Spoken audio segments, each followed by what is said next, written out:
Chapter 157. What was going on?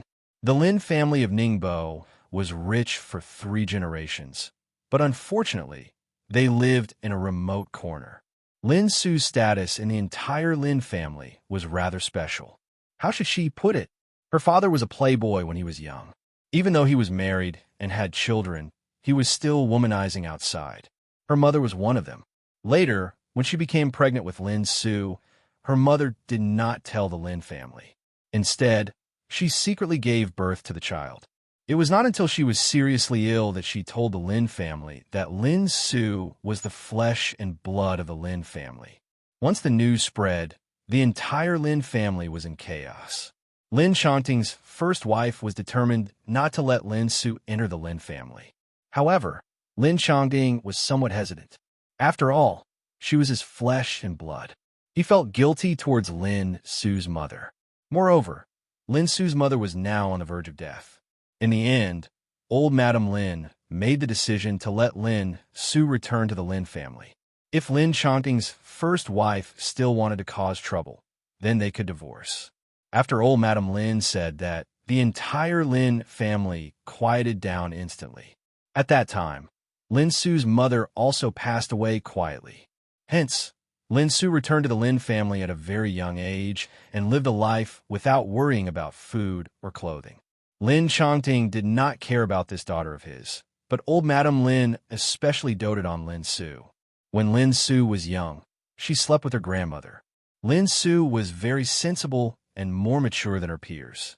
However, it was precisely because of this that everyone in the same generation of the Lin family treated Lin Su as an outsider, especially her brother, who was Lin Chongting's first wife's son, Lin Zhe.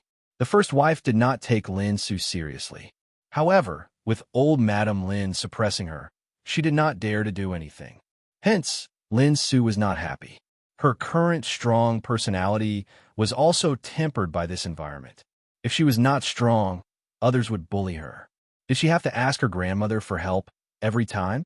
The thing that Lin Su disliked the most about the Lin family was that she had to listen to them for everything. Who to befriend, where to study, and what to major, where to study, and when to come back, where to work, and what to do. Now, they directly arranged her marriage. This made Lin Su very disgusted, so she was very unwilling to return to the Lin family. This time, she wanted to say no, because Bossy came to Shangshan Ruoshui today. The day after tomorrow, Shangshan Ruoshui would be officially acquired by Bossy. Su Lansheng signed a contract on behalf of Jiang Xianbang. From then on, the entire Shangshan Ruoshui would become Bossie's property. Today, the entire management team was here. No one dared to not give face to the new boss. They were afraid that once the new boss took the position, he would directly fire anyone who was not pleasing to the eye. The general manager, Su Lansheng, together with 2 deputy general managers, as well as the managers of the reception department, security department, finance department, and administration department were all present. Bossie's old Maybach appeared at Shangshan Ruoshui at 8 o'clock sharp. When Bossy got off the car, Su Lansheng took Ms. and Chang Baji to greet him. The others stood behind and applauded. Qin Sheng stared at Bossy, who just got off the car. Compared to Jiang Xianbang's figure, Bossie's figure was really too thin. Jiang Xianbang could be the weight of 2.5 Bossy. Bossie's hair was mostly white.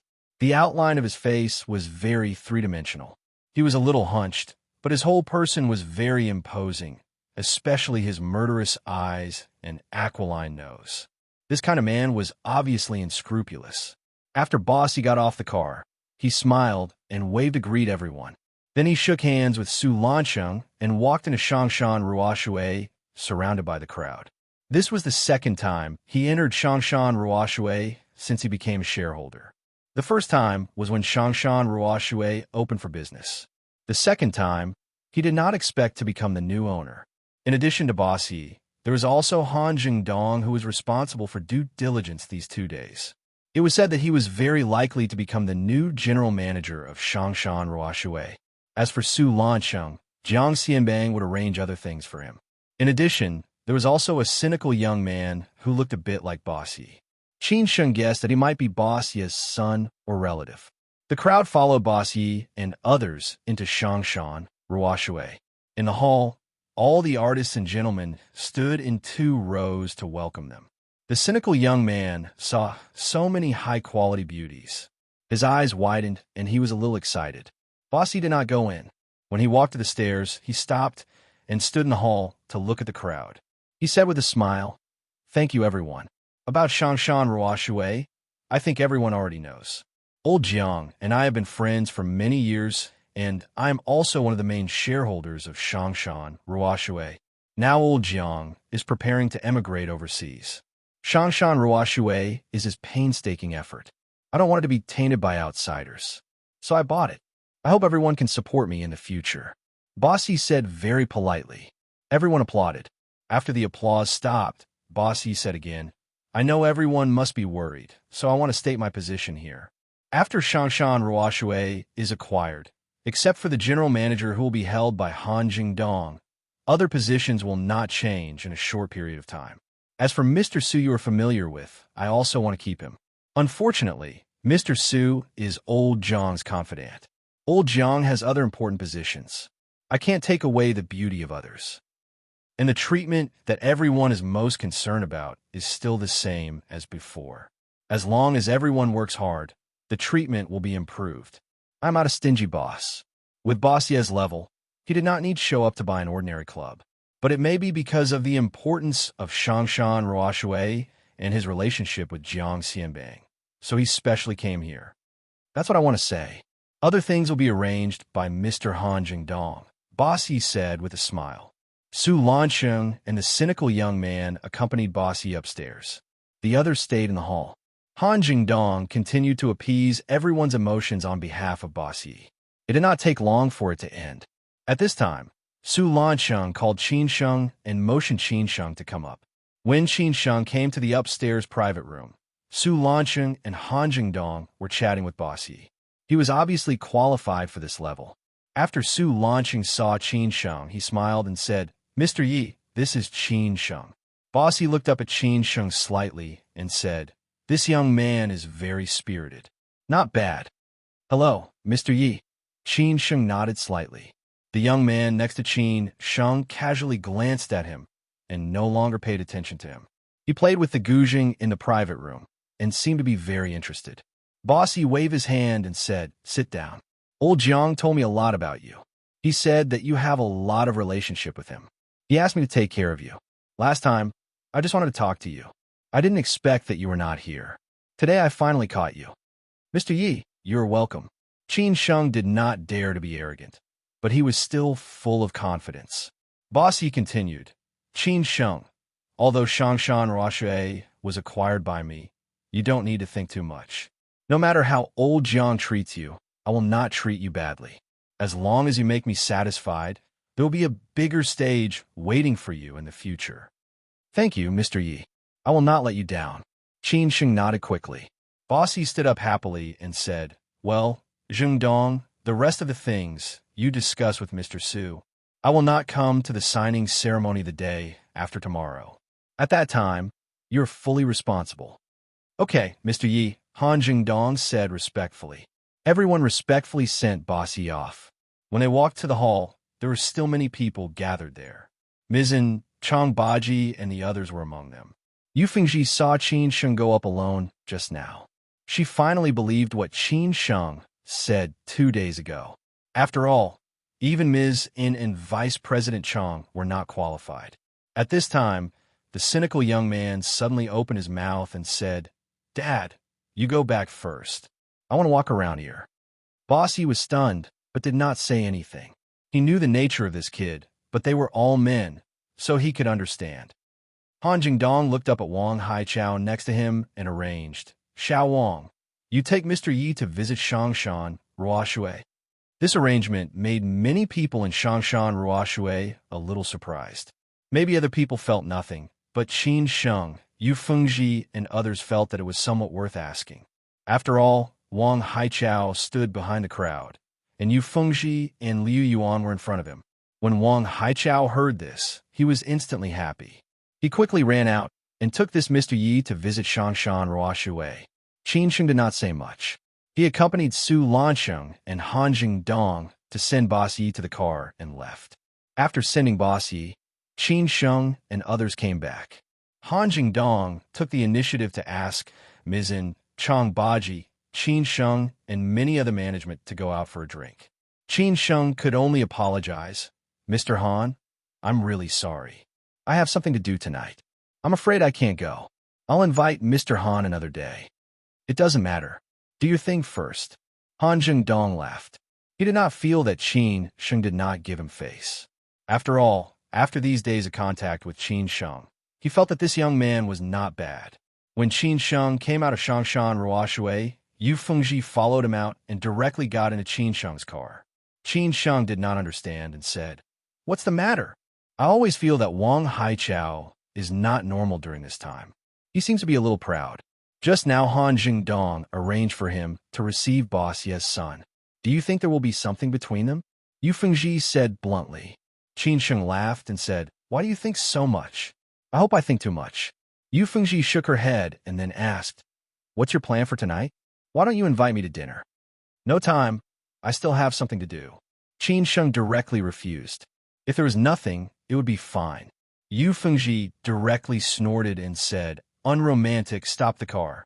Qin Sheng did not spoil her. If she said to stop the car, then he would stop. He directly stepped on the brake and stopped the car by the roadside. Yu Fengji snorted coldly and opened the door to get out of the car. After Qin Sheng drove away, Yu Fengji was so angry that she made threatening gestures. In a quiet literary restaurant in Pudong, the resident singer sang a folk song of an unknown singer. Lin Su drank red wine and listened to the song quietly, then waited for Qin Sheng's arrival. Qin Sheng arrived late and said very embarrassedly, "Something came up and delayed me." "It's okay. I just arrived for a while." Lin Su smiled lightly. After Qin Sheng sat down, Lin Su poured a glass of red wine for Qin Sheng. Qin Sheng said worriedly, "Why are you looking for me in such a hurry? Is there something urgent?" Lin Su put down the wine glass and stared at Qin Sheng. She slowly said, "I want to talk to you about something." "Say it. As long as I can do it, I will do my best," Qin Sheng said without hesitation. Lin Su squinted and said, "I want you to accompany me back to Ningbo." Chapter 158. No ifs, begging for subscriptions, begging for monthly tickets. Lin Su made this decision after careful consideration. Things had developed to this point, and now everyone knew her relationship with Qin Sheng. No matter how much pressure she was under, she would never turn back. She might as well lay her cards on the table. Qin Sheng stared at Lin Su with a puzzled look, but Lin Su was still smiling calmly. After a long time, Qin Sheng came to his senses and asked weakly, "Why should I accompany you back to Ningbo?" Lin Su said straightforwardly, "Back to the Lin family, to meet my parents." Qin Sheng was stunned again. He had thought of meeting her parents, but he felt that it was unlikely. After all, he and Lin Su had not reached that point yet. How could Lin Su bring him back to the Lin family? However, Lin Su's answer shocked Qin Sheng again. Lin Su did not play by the rules and completely disrupted Qin Sheng's thoughts. He did not know what to say for a while. "What's wrong? Are you afraid?" Lin Su laughed. To be honest, she was not sure whether Qin Sheng would be willing to accompany her back to the Lin family. After all, the whole Lin family had already acknowledged Yin Chaozong's existence. If Qin Sheng went to the Lin family, he would definitely face endless pressure. Lin Su was willing to bring him back, which meant that she really believed in him. So Qin Sheng gritted his teeth and said, "I'm not afraid of death. Why would I be afraid of meeting my parents?" "You're going to face the whole Lin family, and you may be wronged." "So are you sure?" Lin Su asked again. If Qin Sheng did not even know this, he would have lived for so many years in vain. A deep-rooted big family, used to live like a prince, had all kinds of faces. At that time, he would inevitably be ridiculed and rolled his eyes. But Lin Su was not afraid. If he continued to be long-winded, he would really not be a man. So Qin Sheng said in a manly manner, "It's settled. When we go back, what do I need to prepare?" "I've prepared everything in the morning the day after tomorrow."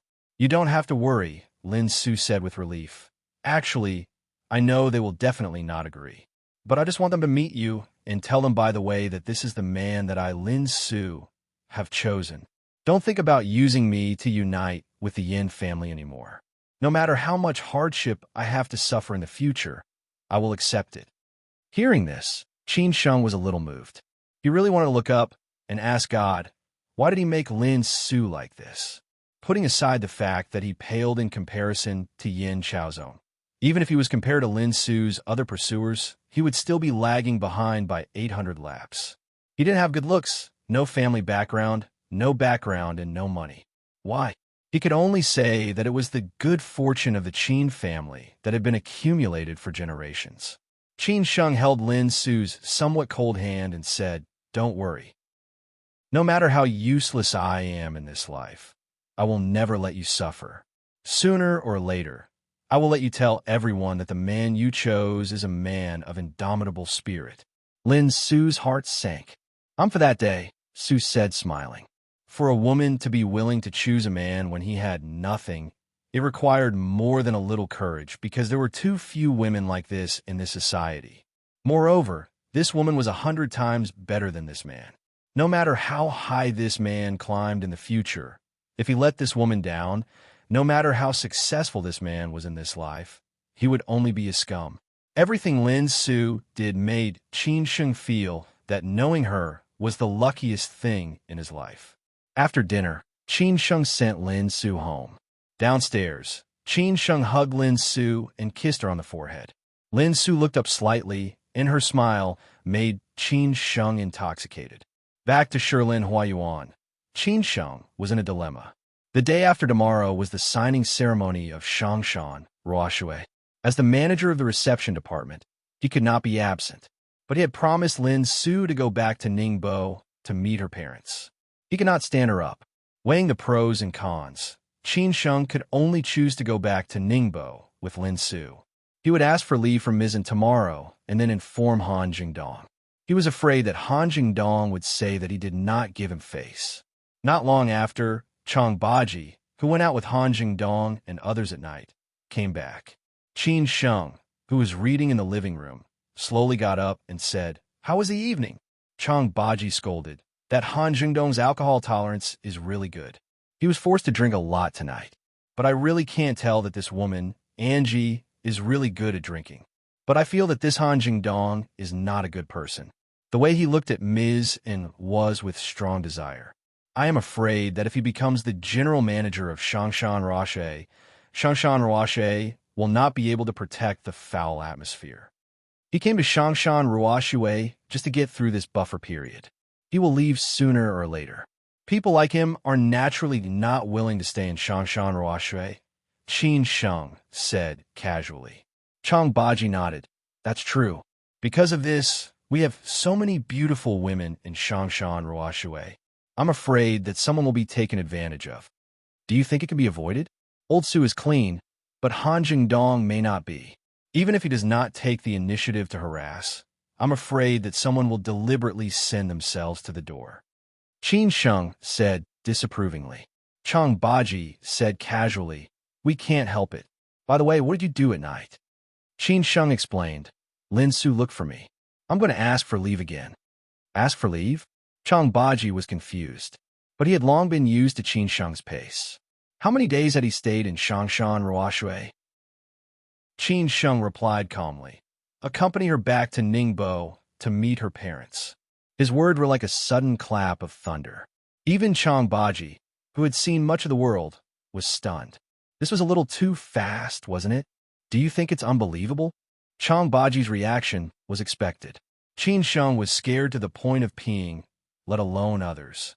Chang Baji was a little embarrassed and said, "It's a little too fast, but maybe your feelings are there. I don't care so much. Let's go. It will happen sooner or later. At worst, I'll be kicked out," Qin Sheng said carelessly. Anyway, he was going to the Lin family the day after tomorrow. Qin Sheng had made all the psychological preparations. He could do anything to him, but if they dared to bully Lin Su, he did not care about turning the Lin family upside down. Chang Baji fell into deep thought. There were some things he wanted to say, but was unwilling to say. He looked hesitant which was obviously not his character. What's wrong with you? I'm going to meet her parents. Why are you more nervous than me? Qin Sheng was confused. Chang Baji sighed and said, Qin Sheng, I don't know if I should say something. Then don't say it. Qin Sheng said, half-jokingly. He ended the conversation with one sentence. Chang Baji was obviously not used to young people's tricks. He stared at Qin Sheng helplessly. Qin Sheng laughed and said, Say it. What can't we say? Qin Sheng, I always feel that you and Lin Su are getting along too fast. Maybe I don't know Lin Su, but to be honest, the gap between you and her needs you to struggle for 50 years. Don't you think it's a little strange? As Qin Sheng's friend and brother, Chang Baji naturally did not want Qin Sheng to be at a disadvantage. So he said bluntly. Qin Sheng said with a gloomy face, Lao Chang, just say it. Is it possible that Lin Su agreed to be your girlfriend just to use you as a tool to reject Yin Chaozong and resist the arrangement of the Lin family? Chang Baji said unhurriedly. These words were a little hurtful. If he said it, it might make Qin Sheng unhappy. But Chang Baji had been through ups and downs and was an outsider. He had seen all kinds of scenes and conspiracies. He had to consider it thoroughly. After Chang Baji finished speaking, Qin Sheng was stunned. This was something he had never thought about. He understood Chang Baji's meaning, so he was not angry. After all, it was for his own good. He fell into deep thought. He recalled the time he spent with Lin Su and his understanding of Lin Su. He always felt that Lin Su could not be such a person, so he did not suspect Lin Su at all. He said in a low voice, Lao Chang, thank you. I know you are doing it for my own good, but I don't think Lin Su will do this. This is not her character. Even if she really planned it this way, I will suffer a loss. I'm just saying. Chang Baji laughed and then changed the topic. But you want to take leave the day after tomorrow. I'm afraid it will be a little difficult. The day after tomorrow is the signing ceremony. You don't give Han Jingdong face. I'm afraid Han Jingdong will think too much. I don't have time to care about this now. I'll talk to Mizzen tomorrow and then talk to Han Jingdong. Even if they don't approve, I have to go. Qin Sheng shrugged. The next morning, Qin Sheng waited for Ms. and to go to work and went straight to the office. They casually talked about last night's drinking party. Then Qin Sheng said, Mizzen, I want to tell you something. What is it? Mizzen was amused by Qin Sheng's joke just now. She had not recovered yet. Qin Sheng was also a little embarrassed. I have something urgent tomorrow. I want to ask for leave. Sure enough, after hearing this, Ms. Anne's face instantly turned pale. She stared at Qin Sheng and said, Qin Sheng, say it again. Mizzen, I know I shouldn't, but tomorrow is really urgent. I can't help it. Qin Sheng gritted his teeth. Mizzen slammed the table, then walked directly to Qin Sheng and said, Qin Sheng, what do you think Shangshan Ruoxue is? You know what day it is tomorrow. Do you think it's appropriate to ask for leave tomorrow? It's not appropriate, but I really can't help it. Qin Sheng replied. Mizzen said with disappointment, If it was in the past, I might turn a blind eye. But now I absolutely can't. Besides, you know better than anyone that you used to work for the big boss. No matter how big a mistake you make, no one can do anything to you. But now it's different. Shangshan Ruoxue was acquired by Boss Yi. The new general manager is Han Jingdong. If you ask for leave tomorrow, isn't it a slap at his face? Qin Sheng was rendered speechless by her words. After a while, Mizzen calmed down. She looked at Qin Sheng and said, What is it that makes you ask for leave tomorrow? I'll accompany my girlfriend home to meet her parents. Qin Sheng said truthfully. Mizzen frowned slightly, then said, Can it be another day? Their family is a little special. I don't decide the day. Qin Sheng said casually. Mizzen asked again, If I don't go, there is no if. Qin Sheng said very straightforwardly. Chapter 159. It's too big. Mizzen was more tactful and did not want to offend Qin Sheng. She had to thank Qin Sheng more or less. If Qin Sheng did not appear, she would not be promoted to vice president. Mizzen kicked the ball to Han Jingdong, just like how she kicked the ball to Su Lancheng before. She could handle other things, but this kind of thing was a bit difficult for her. Mizzen acquiesced. Qin Sheng had achieved his goal. The next step was to greet Han Jingdong. It was easy to talk to Mizzen, but Qin Sheng really did not know how to talk to Han Jingdong. Han Jingdong did not come today because everything had been handled. The contract would be officially signed at noon tomorrow. At that time, Shangshan Ruoshui would officially be transferred to Bossy. Han Jingdong would also perform his duties and become the new general manager of Shangshan Ruoshui. No one knew what would happen to Shangshan Ruoshui in the future. Perhaps they knew that Shangshan Ruoshui was about to have a new owner and had nothing to do with Jiang Xianbang. So the business of Shangshan Ruoshui had recovered. Qin Sheng was busy the whole morning, leading the artists and gentlemen to greet the guests. Until the noon break, Qin Sheng had time to call Han Jingdong. Sitting in the office, Qin Sheng dialed the phone anxiously. Han Jingdong smiled and said, "Hey, Qin Sheng, why did you think of calling me? Is there something in Shangshan Ruoshui?" Qin Sheng forced a smile and said, "Mr. Han, there is nothing in Shangshan Ruoshui, but I have something to tell you." "You?" Han Jingdong was stunned for a moment and then said, "What's the matter?" "Mr. Han, I have something urgent tomorrow. I may not be able to attend the signing ceremony. I'm really sorry. After all, he had to stay here in the future." No matter what, Qin Sheng had to greet Han Jingdong. In the future, he would be the person in charge here. Although Bossy would focus on training him and he might become the general manager one day, there were too many variables that did not happen. Who could guarantee it? Hearing what Qin Sheng said, it turned out that he could not attend the signing ceremony tomorrow. Han Jingdong said in a bad tone, "Manager Qin, what is more important than the signing ceremony?" "Mr. Han, I'm really sorry. It is indeed a bit urgent," Qin Sheng said helplessly. The feeling of asking for help was really uncomfortable, but what could he do? Han Jingdong was still busy outside, so he did not have time to argue with Qin Sheng over such a small matter. So he said directly, "I must see you at the signing ceremony tomorrow. As for the rest, do as you see fit." After he finished speaking, Han Jingdong hung up the phone. It was equivalent to completely blocking the road. It could be considered as using Qin Sheng to establish his power. He definitely thought that Qin Sheng would definitely not be absent unless he wanted to completely offend him, the new general manager. However, he had underestimated Qin Sheng. Qin Sheng was definitely not the kind of person who was willing to surrender. After Han Jingdong hung up the phone, Qin Sheng felt somewhat helpless. Anyway, he had already told Han Jingdong that he had to go to Ningbo tomorrow.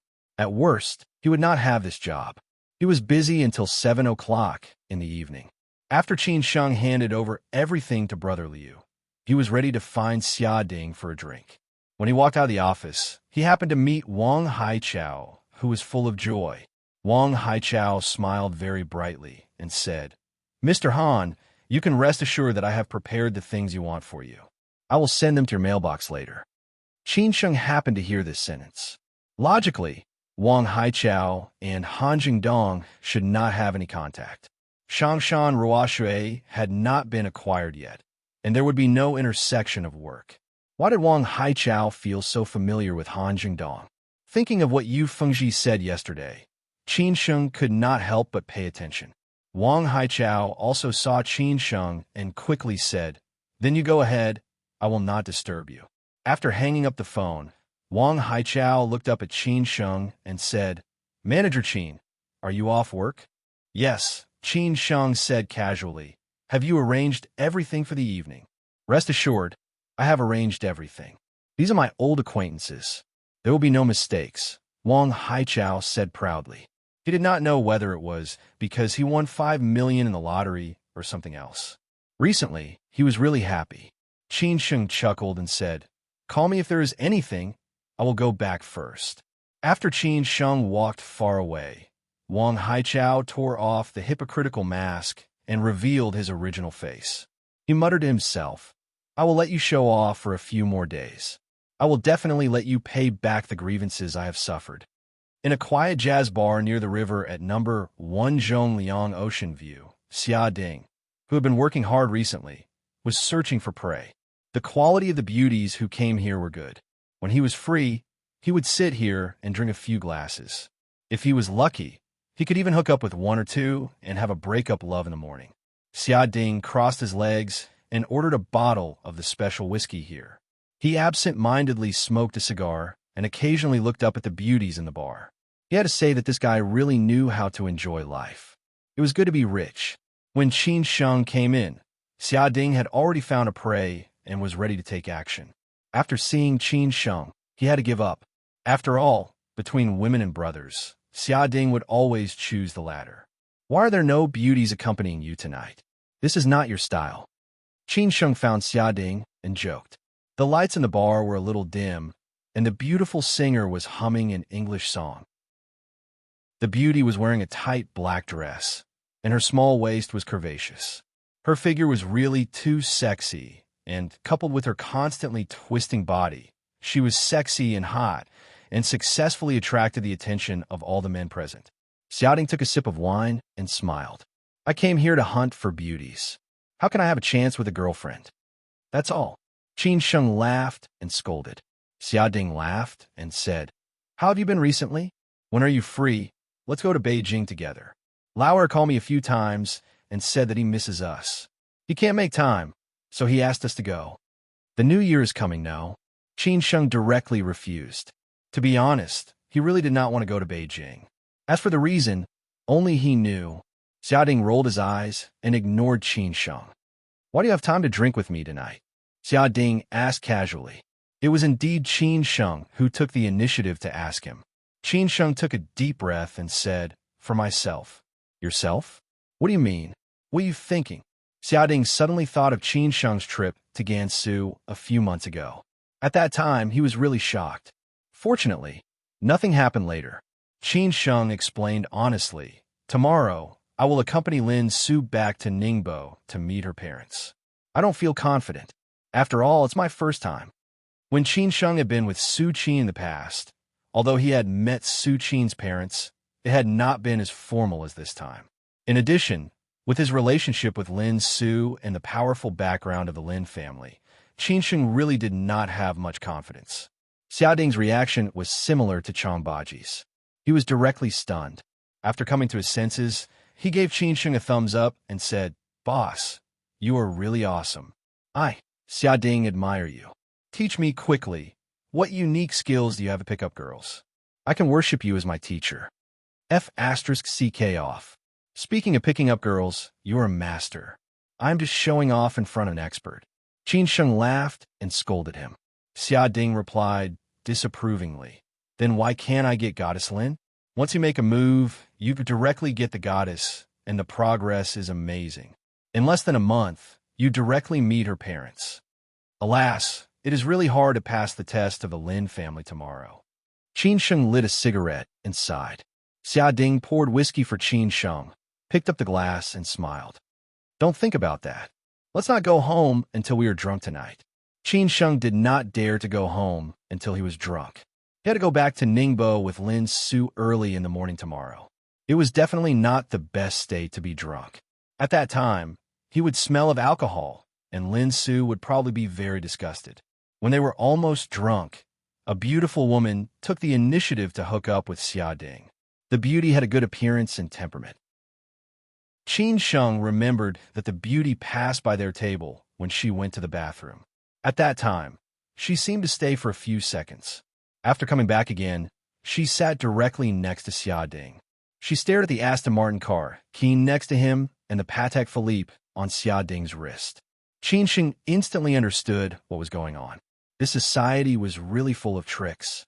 Back to Shilin Huayuan, Qin Sheng directly took a bath and went to sleep to meet tomorrow's challenge in the best state. At 8:00 the next morning, Changbaji sent Qin Sheng to Lu Jiazui apartment. Qin Sheng had no time to care about Shangshan Ruashe. He just asked Changbaji to tell Han Jingdong that he was really in a hurry and was really sorry.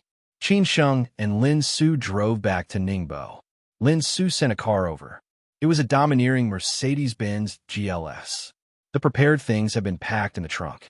After Qin Sheng called Lin Su went downstairs. Today, Lin Su was extraordinarily temperament. It was obvious that she had dressed up carefully. Qin Sheng was also dressed very spiritedly. This set of clothes was bought for him by Han Bing some time ago. At this time, the two stood together. It was more or less a match. Lin Su took the initiative to take Qin Sheng's arm. Qin Sheng looked down at her with a smile. At this time, the sun was just right. It seemed that a good life had just begun. From Shanghai to Ningbo, it took only 3 hours to walk across the sea bridge. Qin Sheng and Lin Su had already had breakfast, so they set off directly. As Lin Su's full-time driver, Qin Sheng took the initiative to drive. After the strong woman Lin Su got in the car, she turned on her laptop and concentrated on her work, but she was somewhat absent-minded. Yesterday, she called the old man and confirmed that she would go back today. At the same time, she also told the old man that she would bring Qin Sheng home. On the other end of the phone, after the old man heard the news, he did not speak for a long time. Lin Su did not speak either. They were so silent. After a long time, the old man finally said, "Tomorrow, everyone in the family will be there. Are you sure you won't bring him back?" "Yes," Lin Su said softly. The old man sighed and said faintly, "Okay, then you bring him back." Any family, the more deep-rooted it was, the more prosperous it was. The Lin family was the same. There were a lot of direct and collateral relatives. Lin Su was aware of the situation tomorrow. She was afraid that she and Qin Sheng would not be able to handle it. Chapter 160. Was this really okay? The mansion of the Lin family was very close to the seaside, covering an area of at least 100 acres. Except for a few buildings in the middle of the Republic of China, it was surrounded by greenery and supporting facilities, which looked like a small park. When Qin Sheng drove along the road, he seemed to be calm on the surface, but in fact, he had been shocked long ago. This was the real rich and powerful family, which was far from being comparable to those nouveau riche. He had thought that the Lin family was just a local family in Ningbo, but now it seemed that he had underestimated the power of the Lin family. They parked the Mercedes-Benz GLS in the garden outside the main building. Qin Sheng and Lin Su did not rush to get out of the car. At this time, there were many luxury cars parked here. The worst was an Audi A6L, and the best were 2 Rolls-Royces. Qin Sheng looked calm, looking at the 4 or 5-story buildings not far away, which were a bit like the mansions of the tycoons in the TV series, so he could feel the background of a family. While Qin Sheng was observing the architectural layout of the Lin's house, Lin Su was staring at him. There were so many cars parked at the door. Naturally, Lin Su knew that those who should come had already called. They were just waiting for her and Qin Sheng to start the joint hearing of the 6 ministries. Qin Sheng felt Lin Su's eyes, then looked at her. Lin Su looked a little nervous and worried. So Qin Sheng took the initiative to hold her hand. Lin Su smiled and said, "Are you ready?" Qin Sheng nodded slightly and said, "Yes." "Then let's go," Lin Su said softly. After getting out of the car, Qin Sheng opened the trunk and took out the things that Lin Su had prepared. These things were bought by Lin Su herself, but there were only 2 of them, one for her grandma, one for her dad, and one for her aunt. At this time, a beautiful woman in a sweater and slippers ran to them. The beautiful woman looked young, and there were still some traces of immaturity. After she approached them, she shouted, "Sister, brother-in-law, you are finally back." This beautiful woman was called Lin Yu, the daughter of Lin Su's second uncle. She had a good relationship with Lin Su since childhood. This year, she just came back from studying in England and had entered the Lin family business. She had always wanted to go to Shanghai to find Lin Su, but Lin Su's second uncle did not agree. However, this beautiful woman was a little unconventional. She directly called Qin Sheng brother-in-law when they met for the first time, which made Qin Sheng and Lin Su feel a little embarrassed, but they could only acquiesce. "Hello," Qin Sheng said politely. "Brother-in-law, you're so handsome. You have an indescribable temperament. No wonder my sister lost her soul." Lin Yu was very cheerful, probably because she had stayed abroad for a long time. Lin Su laughed and said, "You have a sweet mouth." Lin Yu kindly reminded him as she said, "However, brother-in-law, you should be mentally prepared. The demons and ghosts inside are more difficult to deal with. I'm afraid that you will suffer losses." This girl was really interesting to compare her biological parents and a group of relatives to demons and ghosts. "Don't talk nonsense," Lin Su said angrily. Although this was the first time they met, Qin Sheng liked this girl's character very much, especially her bright smile, which was like the bright sun in winter, making people feel very comfortable. The three of them were not in a hurry to go in. Lin Su naturally wanted to get some information from this little spy. She frowned and asked, "Who's here today? There's so many people."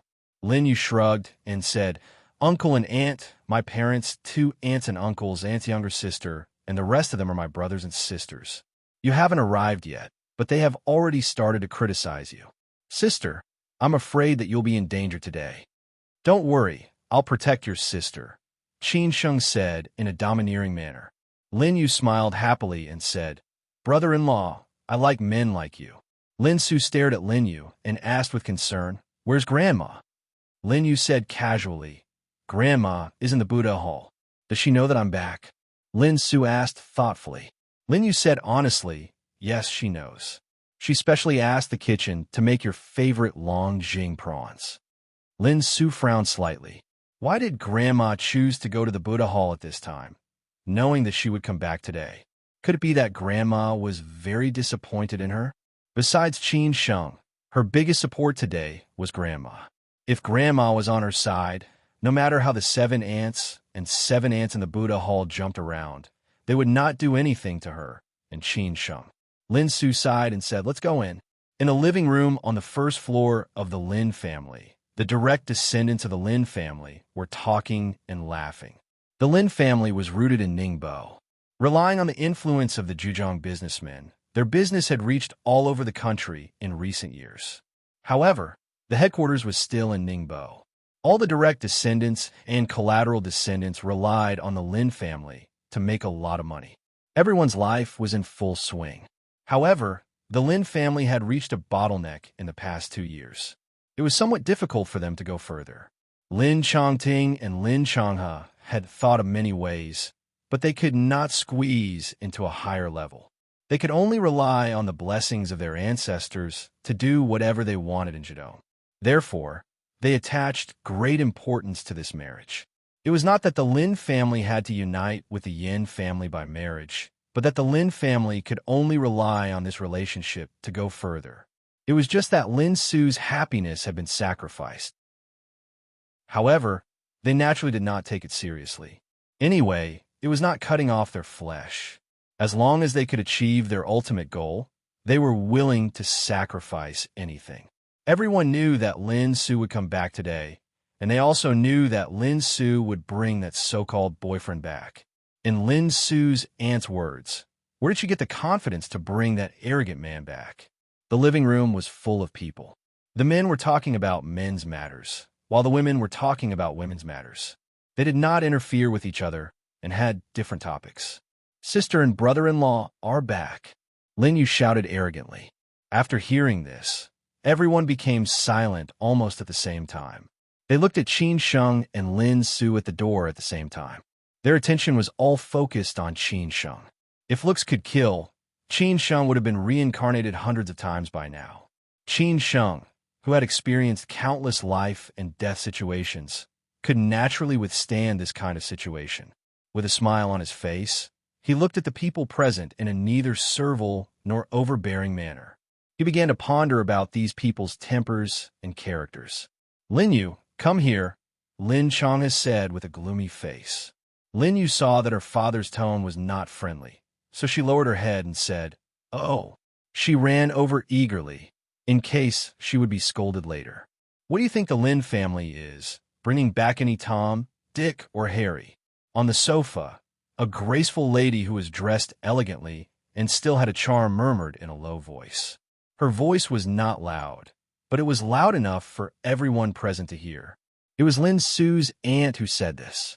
In the whole Lin family, Lin Su was the one who hated Lin Su the most. She had thought that she could get a foothold after giving birth to a son, but she did not expect that Lin Chongting would fool around outside and eventually have a daughter. Would she fight with her son for the family property in the future? Although Lin Su had already thought about what might happen, she was still shocked by the aunt's acrimonious and mean words. She did not even have the most basic manners. This sentence was not only scolding Qin Sheng, but also her because she had been brought into the Lin family in the same way more than 20 years ago. "Lin family, you really did not let me down. Qin Sheng sneered in his heart. If it were not for Lin Su, he might not have any contact with this group of people in this life. Even if he did, who dared to talk to him like this? Of course, he would not tolerate it. However, it was because of Lin Su that Qin Sheng had to bear it no matter how much he had been wrong today. Because in front of such a family, only strength could conquer them. The rest was nonsense. Qin Sheng held the gifts in his hand with one hand, and then held Lin Su's hand and continued to walk forward without hesitation. This action also made many people in the Lin family uncomfortable. When he walked in front of everyone, Qin Sheng put the gifts on the ground and said politely, "Hello, uncle and auntie." "Who is your uncle and auntie?" Lin Su's aunt's younger sister said sarcastically. It was true that birds of a feather flocked together. They were all born in the same mother's womb. Qin Sheng was still not angry. He held Lin Su's hand tightly and gave her the strongest support. Lin Su bit her lip and said, "Dad, Aunt, Uncle." Lin Su took a deep breath and returned to normal. With a smile on her face, she greeted all the elders present. She told herself to be strong. If she broke down, what would happen to Qin Sheng? After Lin Su greeted them, Qin Sheng had basically figured out everyone's identity. The man sitting in the middle of the sofa with glossy hair and an imposing aura was Lin Su's father. The man next to him, who looked somewhat similar, was Lin Su's uncle. Compared to Lin Su's father, this man had a smile on his face. When Qin Sheng's eyes met his, he even nodded politely. However, what Qin Sheng was most curious about was that Lin Su called Aunt's second aunt, but did not call her mother properly. What was going on? Could it be that there was a story behind it? "Oh, so this is my sister's new boyfriend. I thought my sister had high standards, even looking down on young Master Yin. It turns out that she has such standards. As expected, we are not born from the same mother. There's still a gap." Lin Su's brother finally could not help but speak up. He gave Qin Sheng and Lin Su a critical blow. Hearing this, Qin Sheng more or less understood what he was thinking about just now. Lin Su's mother was indeed not present. This man was obviously Lin Su's half-brother, and the one whom Lin Su called aunt was this man's mother. "Nobody will think you are mute if you don't speak," Lin Chongting, who had been sizing Qin Sheng up, said in a dignified manner. Lin Su's brother immediately shut up. Since Lin Chongting had already spoken, the others naturally handed the initiative to him. He was also in charge of the Lin family now, and the others had to eat at his beck and call. "Sit," Lin Chongting said in a deep voice. A few of his peers on the sofa on the left immediately gave up their seats. Qin Sheng did not stand on ceremony and pulled Lin Su to sit on the sofa. No matter what, he could not be weak. If he did not have his imposing manner, this group of people would mock and ridicule him. He had to let them know that he, Qin Sheng, was not a pushover. "Poor T," Lin Chongting said again. This was the basic way of treating a guest. Naturally, he would not let others say anything. The servants of the Lin family immediately brought over a cup of good quality Longjing tea that had already been brewed. The entire living room was dead silent. It was especially quiet and strange, and the atmosphere was extremely oppressive. When Qin Sheng picked up the teacup, Lin Chongting stared at him and suddenly spoke without warning. "Tell me, what will make you willing to leave my daughter?" Chapter 161. Making a scene in the Lin family. First of all, let me tell you a piece of good news. Chaotic People won the 8th place in the 2016 China Online Literature Annual Excellence Award. This is our honor. Thank you for your support. This was the first time that these elders of the Lin family had seen Qin Sheng. However, among the same generation, many of them had already seen Qin Sheng at the birthday party that day. They really did not have much interest in this ordinary-looking man. After all, any man would pale in comparison in front of Yin Chaozong. Even they felt that they were inferior to him, let alone this ordinary man. Lin Chongting knew about it that night, but he did not call his daughter Lin Su. Instead, he waited for Lin Su to tell him. However, to his disappointment, Lin Su did not mention it at all. This made Lin Chongting very angry. Since she did not take the initiative to tell him, he would not ask. Then he asked his son Lin Zhe to find Lin Su and asked her to go back to Ningbo on the weekend. However, What Lin Chanting did not expect was that this time, Lin Su actually planned to bring this man back to the Lin family. Lin Chanting was completely annoyed. She was really out of control. She did not respect him, her father, at all. She wanted to bring any man back. Fine, then he would settle everything at once today so that he would not have to make another trip. No matter what, it was impossible for Lin Chanting to agree to Qin Sheng and Lin Su being together. Even if it was an ordinary relationship, Lin Chongding would still look down on Qin Sheng. Lin Chongding did not want to talk nonsense with Qin Sheng. He went straight to the point. Everyone in the Lin family was waiting to see a good show. They did not believe that Lin Su would go against the entire Lin family and her parents for a man she had only known for a few days.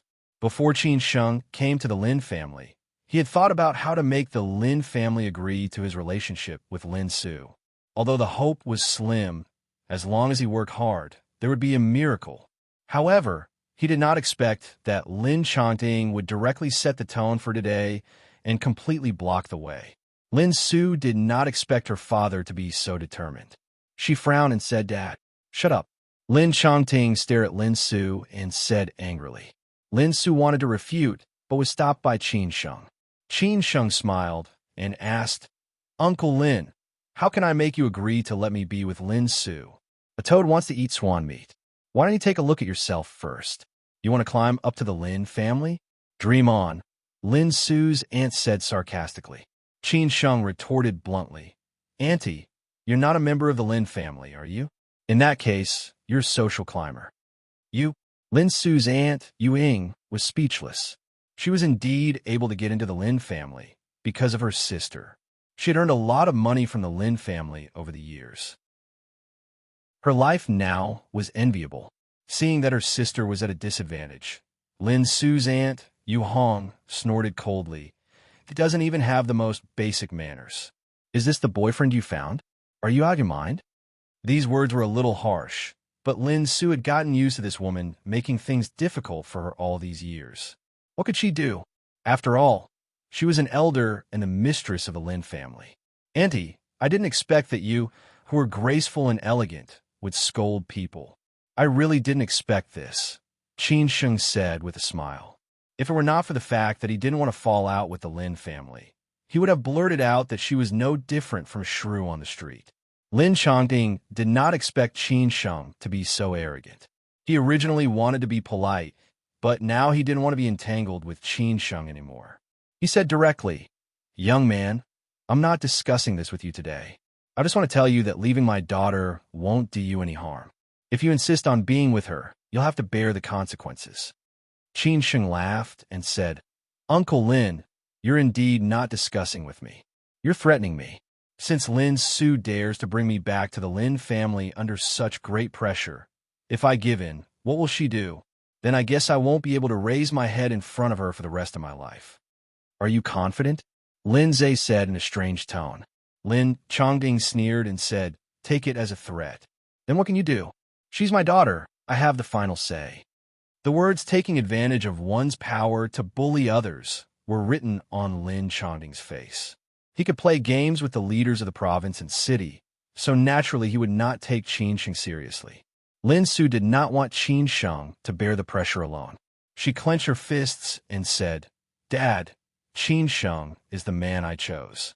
Whether you guys agree or not, I will be with him. I came back today to tell you that this is my man." "How dare you?"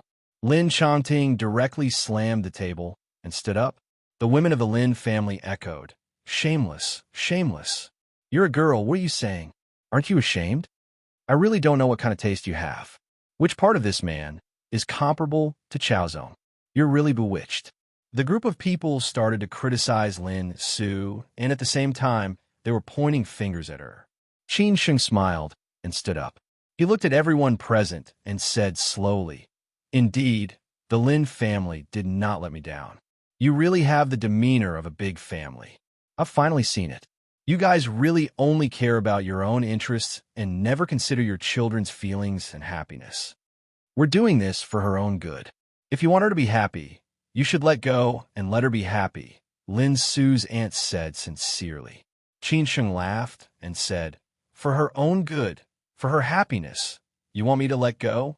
Let's be more direct. For her own good or for your own good? We all know what you guys are thinking. Didn't someone just say that I'm going to climb up the social ladder with the Lin family? Then why are you using Lin Su's marriage to climb up the social ladder with the Yin family? Do you guys really like Yin Chaozong? I think you guys like the Yin family's background. Lin Su and Yin Chaozong's marriage. The Lin family and the Yin family will unite by marriage. TSK, TSK, TSK, what a perfect deal. Qin Sheng said straightforwardly, exposing the Lin family's hypocrisy. Young man, you're really unscrupulous. I don't know where you get your confidence from. Do you know where you are? Lin Su's uncle said. Qin Sheng could not be bothered with him and continued. Let's put it this way. If the me standing here today had a stronger background than the Yin family, I guess you guys would choose me without hesitation.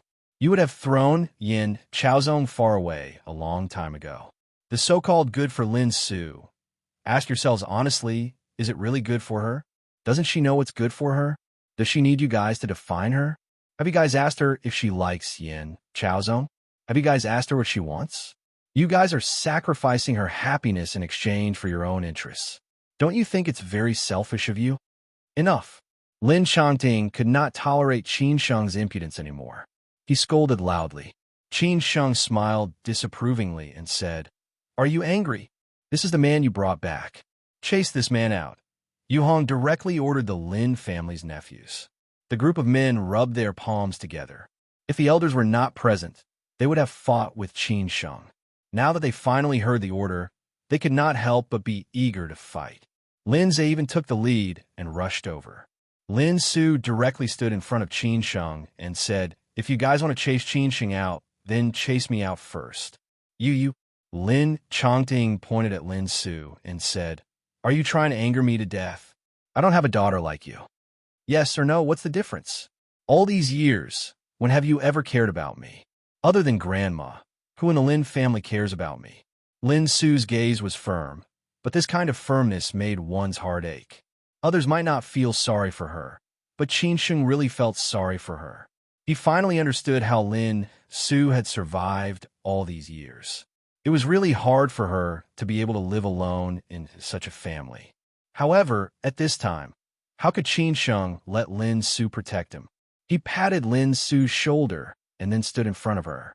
Facing Lin Zhe and the others, he sneered and said, Are you sure you want to fight? Lin Zhe did not want to talk nonsense. He directly rushed over and was ready to chase Qin Sheng out of the Lin family. Qin Sheng was not afraid at all. He directly grabbed Lin Zhe's arm with both hands and took advantage of the situation to move forward. He turned around, bent down, and exerted force. With a shoulder throw, Lin Zhe was thrown out. Lin Zhe fell heavily on ground. The whole Lin family was in an uproar in an instant. Yu Hong was shocked. She hurriedly ran to Lin Zhe and shouted, Son, someone come quickly. They're really lawless.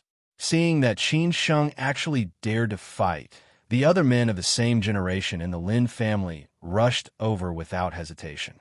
Since it was already like this, Qin Sheng also went all out. Just as he said, You can bully me in any way you want, but to bully Lin Su was to challenge his bottom line. A group of people was so sarcastic and mean to a girl. Qin Sheng had been holding back his anger. Anyway, it was already like this. At most, he would poke a hole in the Lin family today. A few rich playboys who had their bodies hollowed out by wine and women were no match for Qin Sheng. Within a few minutes, they were easily dealt with by Qin Sheng. This was even under the situation where Qin Sheng had not fully recovered from his injuries. The Lin family was completely in chaos. 5 or 6 men were lying on the ground. When the women looked at Qin Sheng again, it was as if they had seen a devil.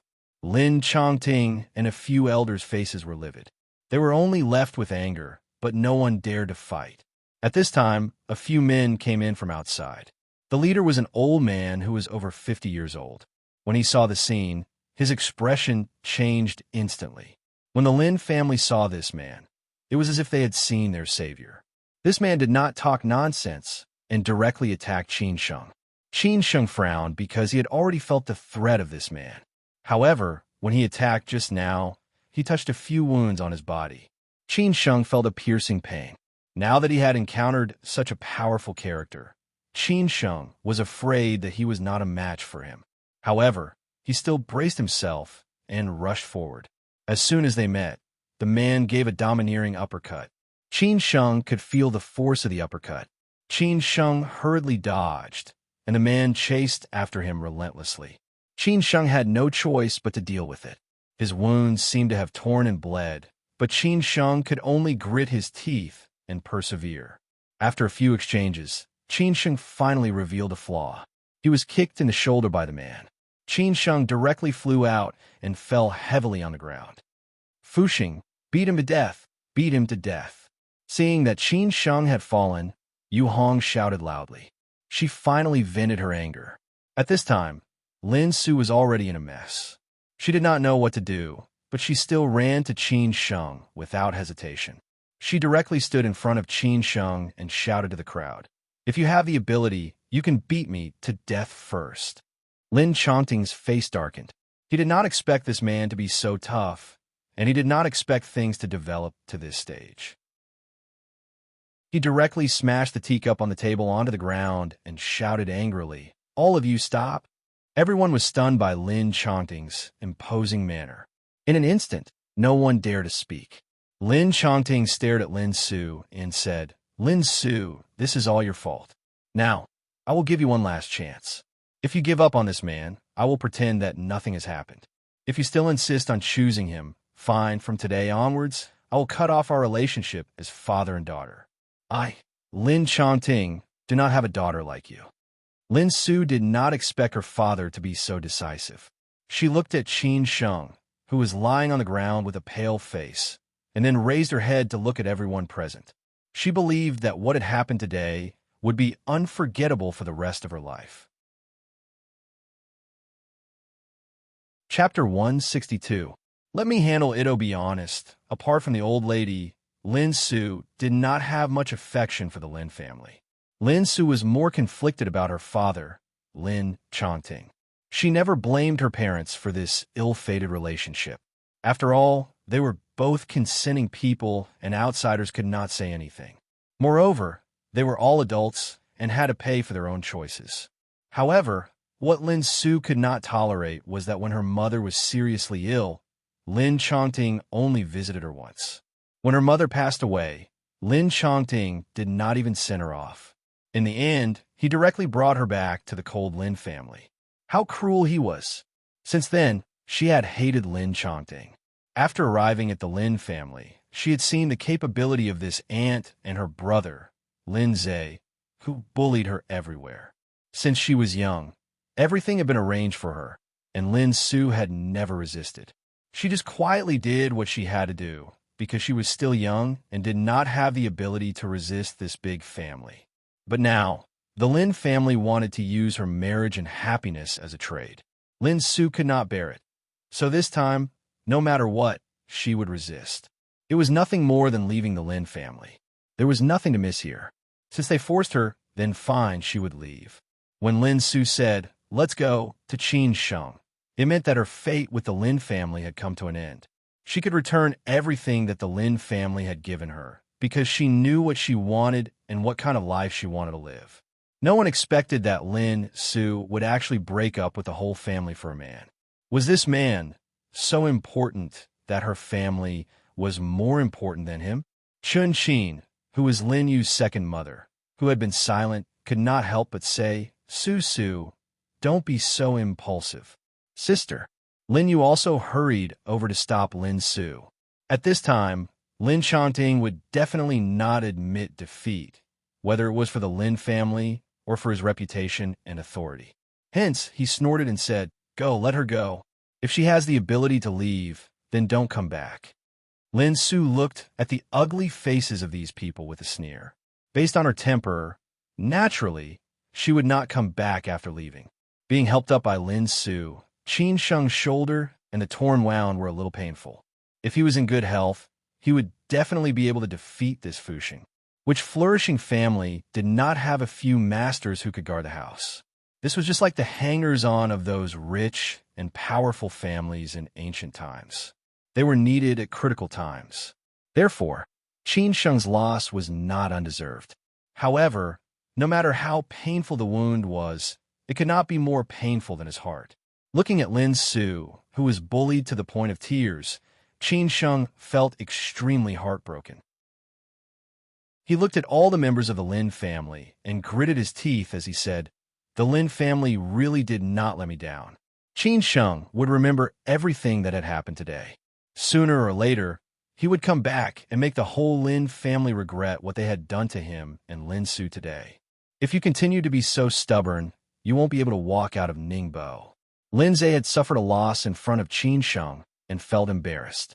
At this time, he naturally had to say some harsh words. Qin Sheng could not be bothered with him. He turned around and faced Lin Su. He wiped away her tears gently and smiled. "Your makeup is ruined from crying. You're not pretty anymore. They don't deserve this. Let's go back to Shanghai." Lin Su nodded and smiled. After saying that, Lin Su pulled Qin Sheng and was about to leave. Everyone looked at each other and did not know what to do next. Should they stop them from leaving or let them go? After all, Lin Chongding did not say anything. At this time, old Madame Lin, who had been chanting scriptures in the temple, slowly walked into the living room with the help of 2 servants. Old Madame Lin smiled kindly and said, "Even if you want to leave, you can leave after eating. Grandma asked the kitchen to make longjing prawns for you. The prawns were just bought this morning." Lin Su did not expect her grandma to appear at this time. She subconsciously stopped and looked at her grandma's old appearance. She could not bear to see her grandma like this. After all, it was because of her that the situation had become like this. "Grandma," Lin Su murmured. Old Madame Lin was calm, as if everything that had happened in the Lin family had nothing to do with her. Old Madame Lin was born in the period of the Republic of China. She had experienced too many storms and witnessed too many ups and downs of this country, people, and family. Such a small matter was not enough to make her fuss. "Why don't you see Grandma first when you come back?" Old Madame Lin complained. Lin Su was in a bit of a dilemma. She could not leave or stay. How could she face the Lin family if she did not leave? What about Grandma? Qin Sheng knew that old Madame Lin doted on Lin Su the most. He hurriedly went forward and greetings to Grandma. Good. Old Madame Lin looked at Qin Sheng and smiled. Qin Sheng patted Lin Su's shoulder gently and said, "It's rare for you to come back. Let's eat with Grandma first, okay?" Lin Su naturally cared about Qin Sheng's opinion. Since Qin Sheng had already said so, Lin Su smiled and said, "Okay." Old Madame Lin's appearance made the rest of the Lin family lose their temper. Everyone looked at each other and did not know what to do. Everyone knew that old Madame Lin doted on Lin Su the most. All these years, if it were not for old Madame Lin, based on Yu Hong's character, she would have eaten Lin Su up. However, old Madame Lin had said that if anyone dared to bully Lin Su, then don't blame her for turning hostile. Therefore, no matter how much the Lin family disliked Lin Su, they had to give her face. Although Lin Chongting was in charge of the Lin family, old Madame Lin's words were like an imperial edict. No one dared to disobey. Lin Su and Qin Sheng accompanied old Madame Lin upstairs. The others watched them leave, knowing that they had completely disappeared. Lin Zhe was the first to get angry. He shouted, "Damn it, letting an outsider show off in our Lin family. What the hell is this?" Lin Su's eldest uncle said cautiously, "Have you found out about this young man's background?" Lin Chongding was not willing to talk about these things in front of everyone. He had always excluded women when he talked about serious matters. Women, after all, were just eating, drinking, shopping, and running a small circle. This kind of big matters still needed men to be at the helm. Therefore, Lin Chongting called a few men of the Lin family to the study, including Lin Su's second uncle, 2 uncles, Lin Zhe, and 2 outstanding young people of the same generation. Once the men left, the women started to chatter. Yu Hong said viciously, "I said that she is a scourge. We shouldn't have brought her back in the first place. What's the use of saying all this now? Think about what to do. We can't let them leave the Lin family so easily. Look at how arrogant that man was just now. It really pissed me off." Yu Ying echoed. She was naturally on the same side as her sister. Only when her sister's position in the Lin family was more stable could her status rise. The women of the Lin family were naturally divided into two groups. One group was led by Yuing. They were definitely on the opposite side of Lin Su and hoped that Lin Su would die as soon as possible. The other group was led by Lin Su's second mother, Chun Qin. For example, Lin Su's second aunt, Lin Yu. They more or less cared about Lin Su. However, because Lin Chongting was in charge of the Lin family, they did not dare to refute anything Yu Hong said. At this time, Yu Hong naturally made things difficult for Lin Su's second mother. Lin Su's second mother, and her side remained silent. I think there's no need to make things so tense. The best solution is to let that man take the initiative to leave Su.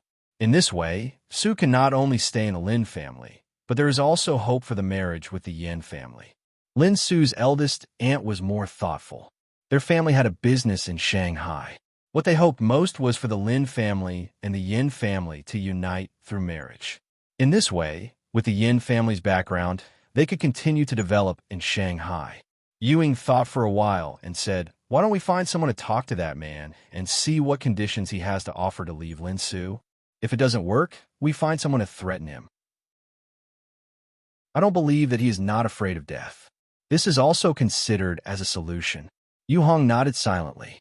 Lin Su's second mother sighed and said, "Sister-in-law, don't be anxious. Let's see what the men decide first." In the study on the second floor of the Lin family, the men of the Lin family were sitting in different positions in the study. They were all a group of old smokers. Just now, there were more women and the atmosphere was more stiff, so they did not smoke. Now they finally had no scruples and lit up cigarettes. In an instant, the study was filled with smoke.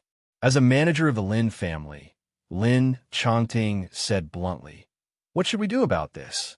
The marriage between the Lin family and the Yin family is related to the development of the Lin family in the next 10 or 20 years. I don't want this to affect the Lin family." Everyone did not say anything.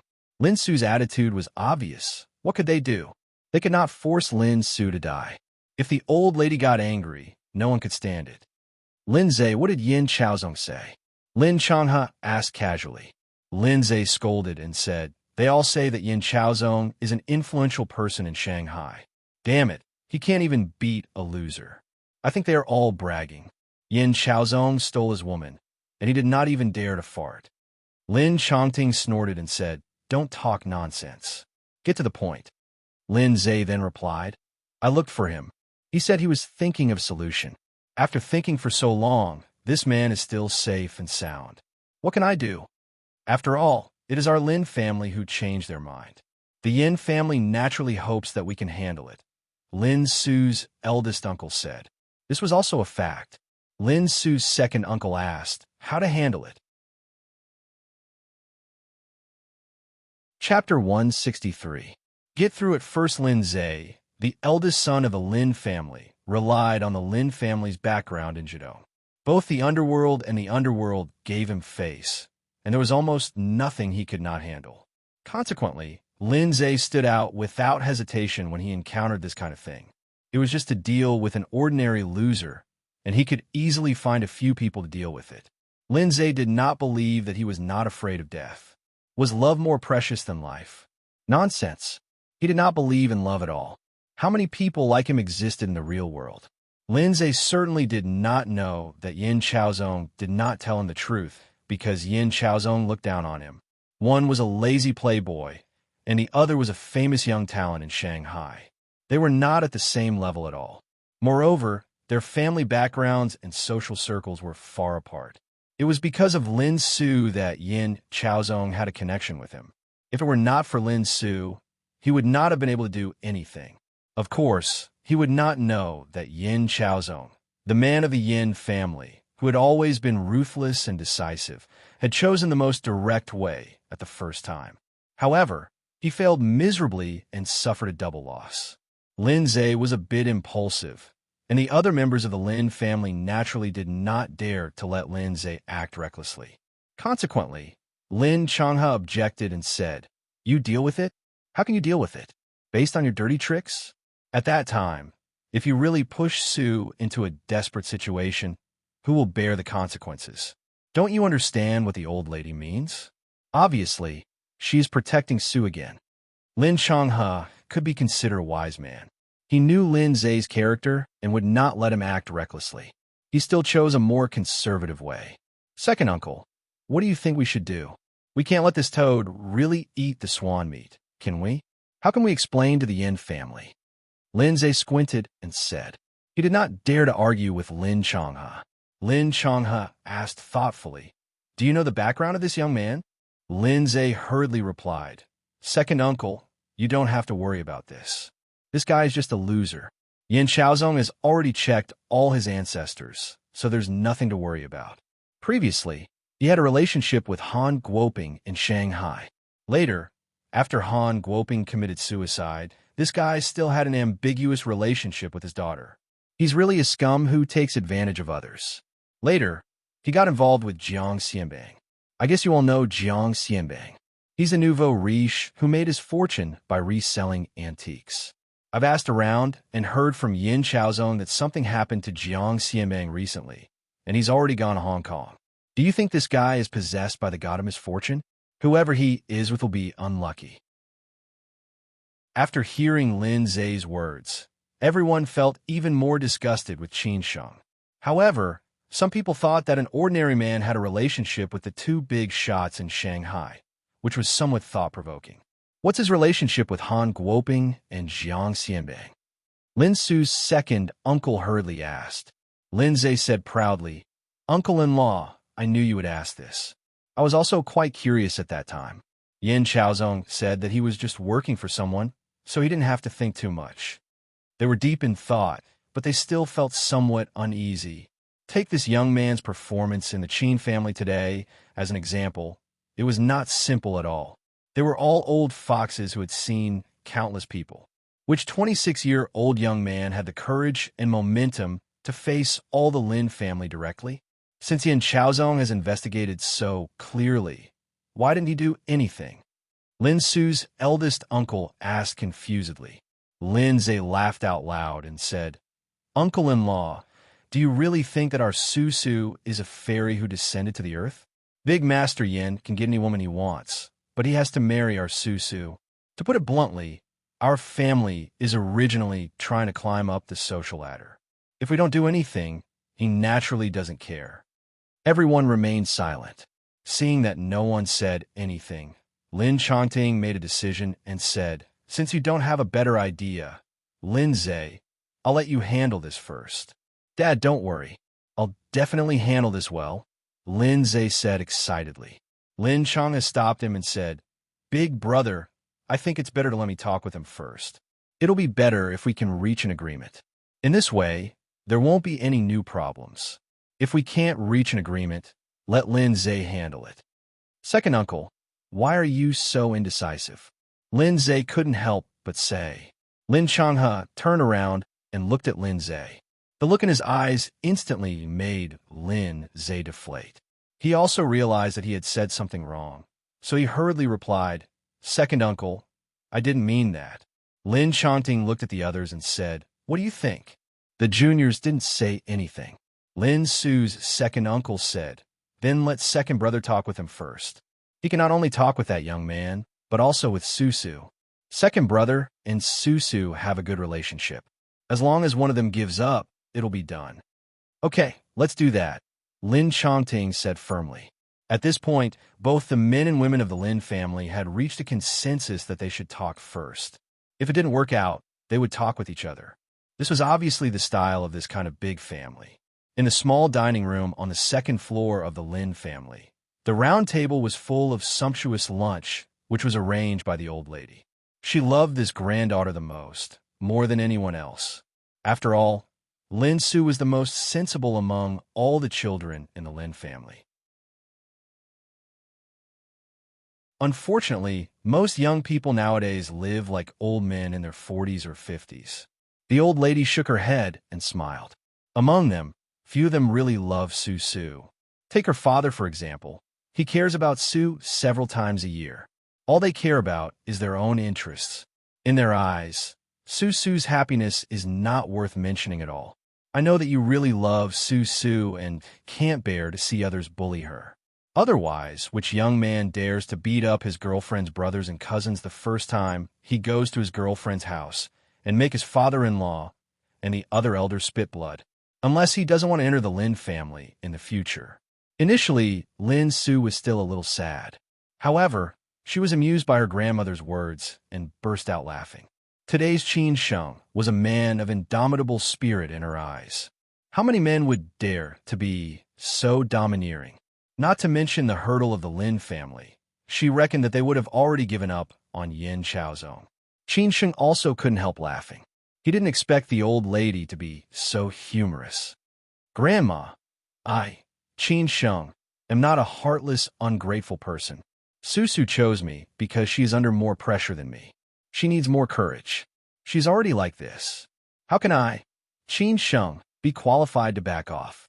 Qin Sheng said sincerely, Grandma, I don't know if you agree with me being with Susu, but today in front of you, I, Qin Sheng, swear to God that as long as I am alive, I won't let Su suffer any hardship.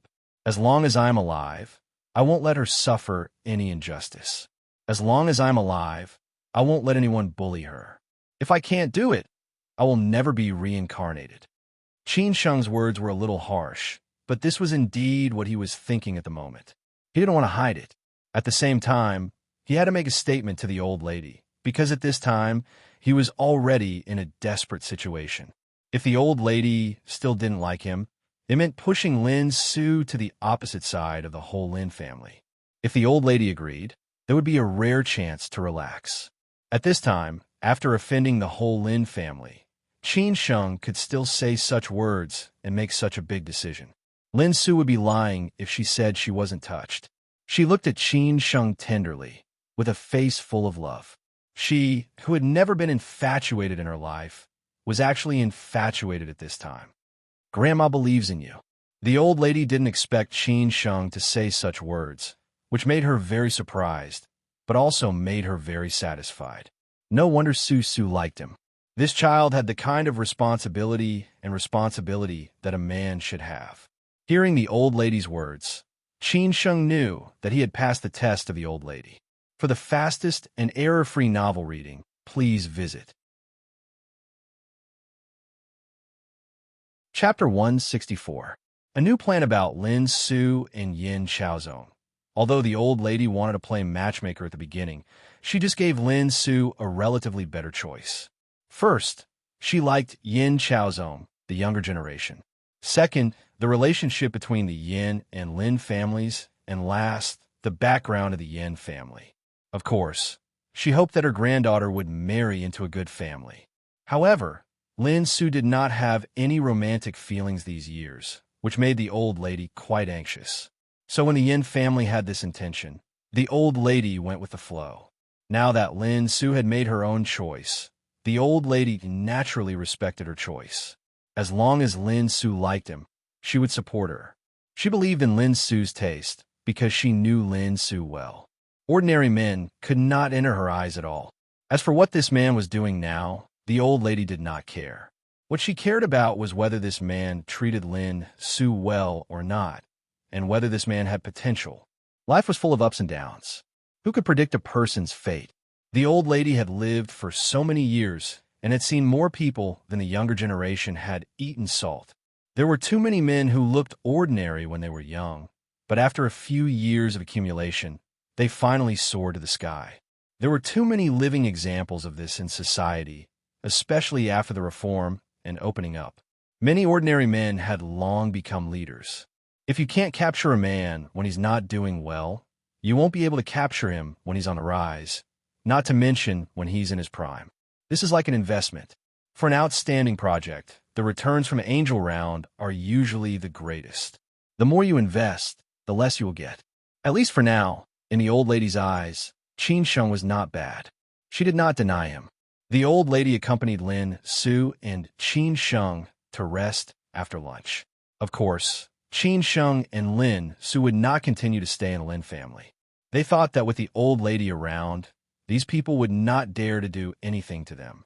Therefore, Qin Sheng and Lin Su only stayed in Ningbo for 2 hours and directly went back to Shanghai. The Lin family did not stop them. When they were leaving, Lin Yu secretly ran out to see them off. She whispered to Lin Su, "Sister, don't worry. If there is any trouble at home, I will inform you immediately." Qin Sheng was so grateful that he almost wanted to marry her. He quickly said, "When you come to Shanghai, I will treat you to a big meal. Brother-in-law, there is no need for a big meal. Treat my sister well. If I find out that you bullied her, I will definitely not forgive you," Lin Yu said with a threatening gesture. Qin Sheng chuckled. "Don't worry, you have no chance." After leaving the Lin family, Lin Su then remembered what Qin Sheng had encountered just now. She recalled that Qin Sheng had been injured in southwest Sichuan a few days ago. She was a little worried and said, "Qin Sheng, are you all right?" Qin Sheng shook his head. "I'm fine, but I look like I'm not." "I look." Lin Su was heartbroken. Qin Sheng, who was driving, patted Lin Su's leg and said, "Don't say sorry. Even if someone has to say sorry, I should be the one apologizing." Lin Su did not give him. Sheng. Qin Sheng was Lin Song Ti Su. Qin Su was Lin, and was Lady Lin, is Qin Sheng was Su. Was Su was Shan was Li Lin. Su was Su. Su had Lin. Lin Su, Lin Li Lin Su was. Lin Su Lin. Qin Sheng could only say that he was fine. He would go to the hospital tomorrow. He had more important work to do today, so Lin Su let him go. After sending Qin Sheng to Shangshan Ruoshui, Lin Su went back to the company directly. She was not going to work overtime, but to draw a clear line between her and the Lin family. After all, everything she had now was given by the Lin family. Moreover, she also knew what her father, Lin Chongting, would do next. He would definitely cut off her financial resources in order to force her to compromise. So it was better to take the initiative. Just as Lin Su thought, Lin Chongting had arranged for the vice president of Lin Su's company to take over her position. He thought that Lin Su was used to living like a princess. That was why she was so unruly. She actually dared to openly contradict the elders of the Lin family. She brought a man who came out of nowhere back to the Lin family and even fought with him. If Lin Su did not give in, he would take back the house in Lu Jiazhui's central apartment. He wanted to know which was more important, bread or milk. As for Lin Chonghe, he planned to come to Shanghai personally tomorrow to talk to Qin Sheng and Lin Su. On Yin Chaozong's side, Uncle Zhen, who was not seriously injured, had already returned to Shanghai after resting for a few days. Feng He, who was seriously injured and had a few broken ribs, continued to stay in Chengdu. He would only return to Shanghai when his body was almost recovered. Yin Chaozong suffered a great loss from this incident. He was in a bad mood for a few days. He did not expect that he would be tricked by a loser. He could not accept this. After Uncle Zhen returned to Shanghai, Yin Chaozong immediately asked Uncle Zhen to come over and asked him to repeat what happened that day. After listening, Yin Chaozong felt that it was indeed not Uncle Zhen and Feng He's fault. Their plan was flawless, but they had underestimated the opponent's strength. "This Chang Baji is actually so powerful," Yin Chaozong muttered to himself. Uncle Zhen frowned and said, "Young master, this man is the most dangerous opponent I've met so far. If he did not show mercy, Feng He and I would definitely die." Yin Chaozong slammed the table and said, "Is there no way to deal with them? I don't believe it. Young master, we can use other methods. For example, we can send this man in." A man beside Yin Chaozong sneered. This was also an old man in the Yin family. He had been following Yin Chaozong's uncle. Today, he was specially invited over to discuss how to deal with this incident. Yin Chaozong looked at this man and said, "Uncle Zhao, if he does not die, Lin Su's heart will not die. Only when he dies will everything end." The man called Uncle Zhao started to ponder. He had always liked to play dirty tricks. Naturally, he would not fight head-on. Earlier on, he had already obtained information about that man from Yin Chaozong and had been thinking of countermeasures. "Young master, I have an idea," Uncle Zhao said playfully. Yin Chaozong hurriedly said, "Uncle Zhao, tell me quickly. What is it?" Young master, didn't you say that Qin Sheng and Changbaji are both in Shangshan Ruoshui? I just happened to hear a piece of news these few days. Yi Jiangning has officially bought over Jiang Xianbang Shangshan Ruoshui. Jiang Xianbang has completely withdrawn from the country. Uncle Zhao was originally a military advisor for the second son of the Yin family, so he naturally had some knowledge. Yin Chaozong did not understand and said, "I know all these."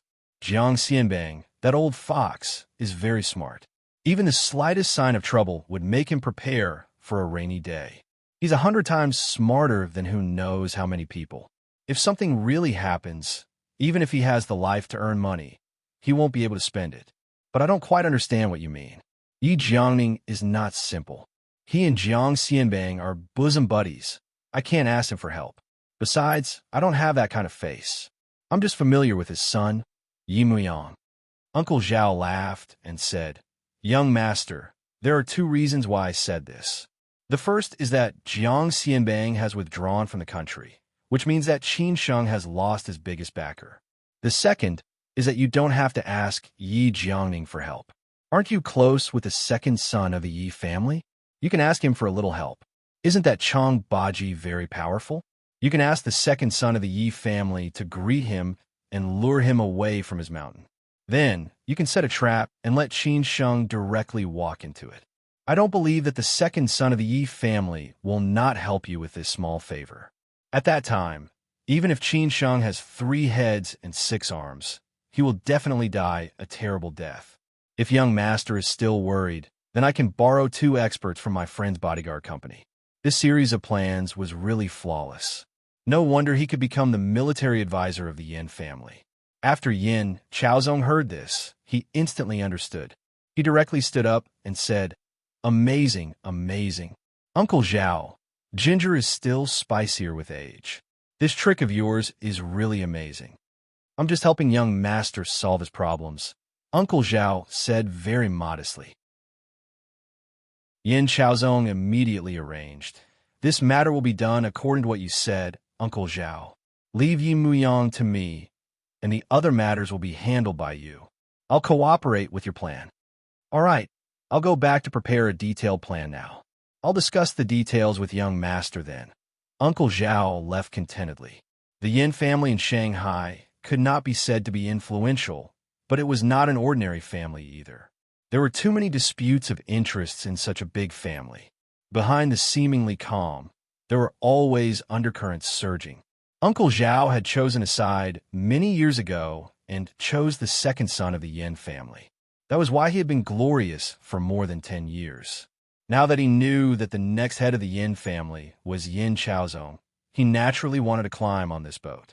Therefore, this matter was very crucial. If he could help Yin Chaozong with this matter, Yin Chaozong would definitely approve of him. In the future, it was estimated that his descendants would be able to bask in his glory. Even if he closed his eyes, he would be able to die in peace. On Shangshan Ruoshui's side, when Qin Sheng returned, the signing ceremony had indeed ended. Shangshan Ruoshui was officially acquired by Yi Jiangning. Jiang Xianbang's era was completely over. Su Lanqing also officially left Shangshan Ruoshui, and Han Jingdong became the new general manager. This bossy was also interesting. He only sent Han Jingdong over. Even a financial manager was still the same old person. Who knew what he was up to? Han Jingdong was very angry today. Shangshan Ruoshui was officially acquired. This was the highlight that had been prepared for many days. Other than the people sent by Boss Yi, there were also many members of Shangshan Ruoshui and Shanghai celebrities. Even Xue Qingyan came. Many people became new members today. The entire reception department was a mess, but Qin Sheng, the reception department manager, was not there. It could be seen how angry Han Jingdong was. Most importantly, he had already given Qin Sheng a harsh word yesterday, letting Qin Sheng make his own choice. The meaning of this sentence was, no matter what you have to do, you must come today, unless you don't take me, Han Jingdong, as the new general manager seriously. He felt that Qin Sheng did not have the guts, but Qin Sheng did it anyway. This was equivalent to giving him a hard slap in the face in front of everyone in Shangshan Ruoshui. Chapter 165. Not giving face. When Qin Sheng returned to Shangshan Ruoshui, Shangshan Ruoshui was still lively, swept away the desolation of the past. Members came in an endless stream, apparently to give face to Boss Yi. The entire 3 floors of Shangshan Ruoshui were almost full. Han Jingdong was accompanying a few VVIP members to drink and chat in the 3rd floor box. Yu Fengji personally served them. Qin Sheng was not there. Wang Haichao was proud of himself. Han Jingdong valued him very much. Today, he was responsible for all the matters in the reception department. Liu Yuan and Yu Fengji could only be his assistants. Everyone in Shangshan Ruoshui also found that this guy inexplicably built a good relationship with the new general manager. It seemed that he was going to make a comeback soon. After Qin Sheng came in, he greeted a few artists and quickly went back to the office to change clothes. When he just arrived at the hall, he met Wang Haichao, who was coming down from upstairs. Wang Haichao greeted him and said proudly, "Manager Qin, you are finally back. I was so busy today. I have to worry about everything. If he did not come back, I would be exhausted." Qin Sheng said perfunctorily, "Isn't this just right? At the critical moment, Manager Wang is needed." "How would I dare? This is all arranged by President Han. I can't shirk away."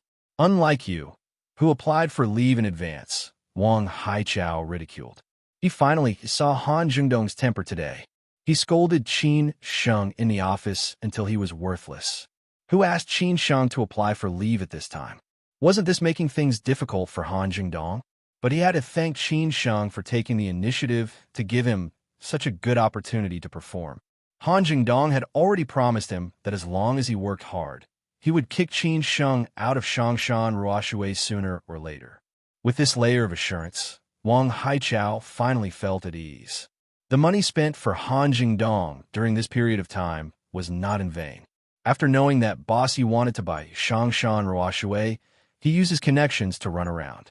He knew that Han Jingdong might be in charge of Shangshan Ruoshui, so he directly contacted Han Jingdong and helped Han Jingdong a lot during this period of time. "Where's Boss Han?" Qin Sheng asked casually. Qin Sheng had long been used to Wang Haichao's successful look. It was nothing more than to fight for him before the new year. Wang Haichao laughed casually. "Boss Han is on the 3rd floor, accompanying a few important members. But I advise you not to go over. He is still angry, so you will not be embarrassed." "Humph." Qin Sheng sneered and left. The artist next to him witnessed the whole process. Apparently, Wang Haichao finally won after being suppressed by Qin Sheng for such a long time. Chang Baji and Mizzen were accompanying them on the 3rd floor. Xue Qingyan, as one of the important members, was also among them. She did not have to come at all, but Qin Sheng was here. She wanted to support Qin Sheng, hoping that his position in Shangshan Ruoshui would be more stable. Who knew that when she arrived, Qin Sheng was actually not here? After asking Chang Baji, she was told that Qin Sheng had something to do and left. In the largest private room on the 3rd floor, Han Jingdong sat on the main seat and toasted with a few big shots, hoping that they could support him, the newcomer. Han Jingdong dared to strut around in front of others, but he didn't dare to be arrogant in front of this group of people. Which one of them wasn't an immortal? Even Boss Yi had to be courteous. Chang Baji did not like this kind of occasion. It was a little boring listening to them, but it was a pity that he could not leave. After all, Qin Sheng was no longer here. If he did not give Han Jingdong face, the two of them would have to pack up and leave in no time. The security guard informed him through his headset that Qin Sheng was back. Just now, Xue Qingyan had told him to let her know when Qin Sheng was back. Therefore, he sent a text message to Xue Qingyan. Xue Qingyan happily got up and left. She smiled and said that she was going to answer a phone call. After asking the artists, Xue Qingyan caught Qin Sheng in the corridor on the 2nd floor. Qin Sheng had just come out of the box and accompanied a few members for a few drinks. "Where did you go on such an important day?" I asked Lao Chang, but he kept me guessing and asked me to ask you in person. "Tell me," Xue Qingyan said impatiently. Qin Sheng said happily, "Sister, you are also here. Why didn't you tell me in advance?" "Didn't you tell me in advance? I called you at noon, but you didn't answer. How busy are you?" Shui Qingyan was very dissatisfied. Qin Sheng smiled and said, "There is indeed an important thing today. Tell me, what is more important than today's matter? I was wondering why Han Jingdong's face didn't look good when I mentioned you. It seems that you didn't tell him," Shui Qingyan guessed. Qin Sheng shook his head and said, "I did, but he didn't let me go, so I could only force myself to leave. Then I'm even more curious. What is it?" Shui Qingyan asked curiously. Qin Sheng pulled Shui Qingyan to a corner. He hesitated for a while and then explained, "Sister, I am in love." Shui Qingyan stared at Qin Sheng in surprise. She did not believe it. After all, she had taken the initiative to introduce a girlfriend to Qin Sheng, but Qin Sheng had never answered her. He had a girlfriend without saying anything. She was indeed curious about what kind of girl could make Qin Sheng fall for her. However, she knew more or less about the relationship between Qin Sheng and Han Bing. After Han Guoping left, Qin Sheng had been taking care of Han Guoping's daughter, Han Bing. The relationship between the two was a little ambiguous. "Yo, our blockhead has finally been enlightened. Let me guess who it is first." Shui Qingyan came back to her senses and joked. "Han Bing." Qin Sheng was stunned, but he was not surprised that Shui Qingyan knew Han Bing. After all, Shui Qingyan had taken the initiative to say that she had investigated him. So Qin Sheng shook his head. "An artist in Shangshan, Ruoshui?" Shui Qingyan guessed immediately. These artists in Shangshan Ruoshui were all beauties, and their looks and temperaments were very good. Qin Sheng should be in contact with these artists the most, so he might not fall for any of them. Qin Sheng did not know whether to laugh or cry. He shook his head again and said, "Sister, I am not that kind of person. Then I really don't know."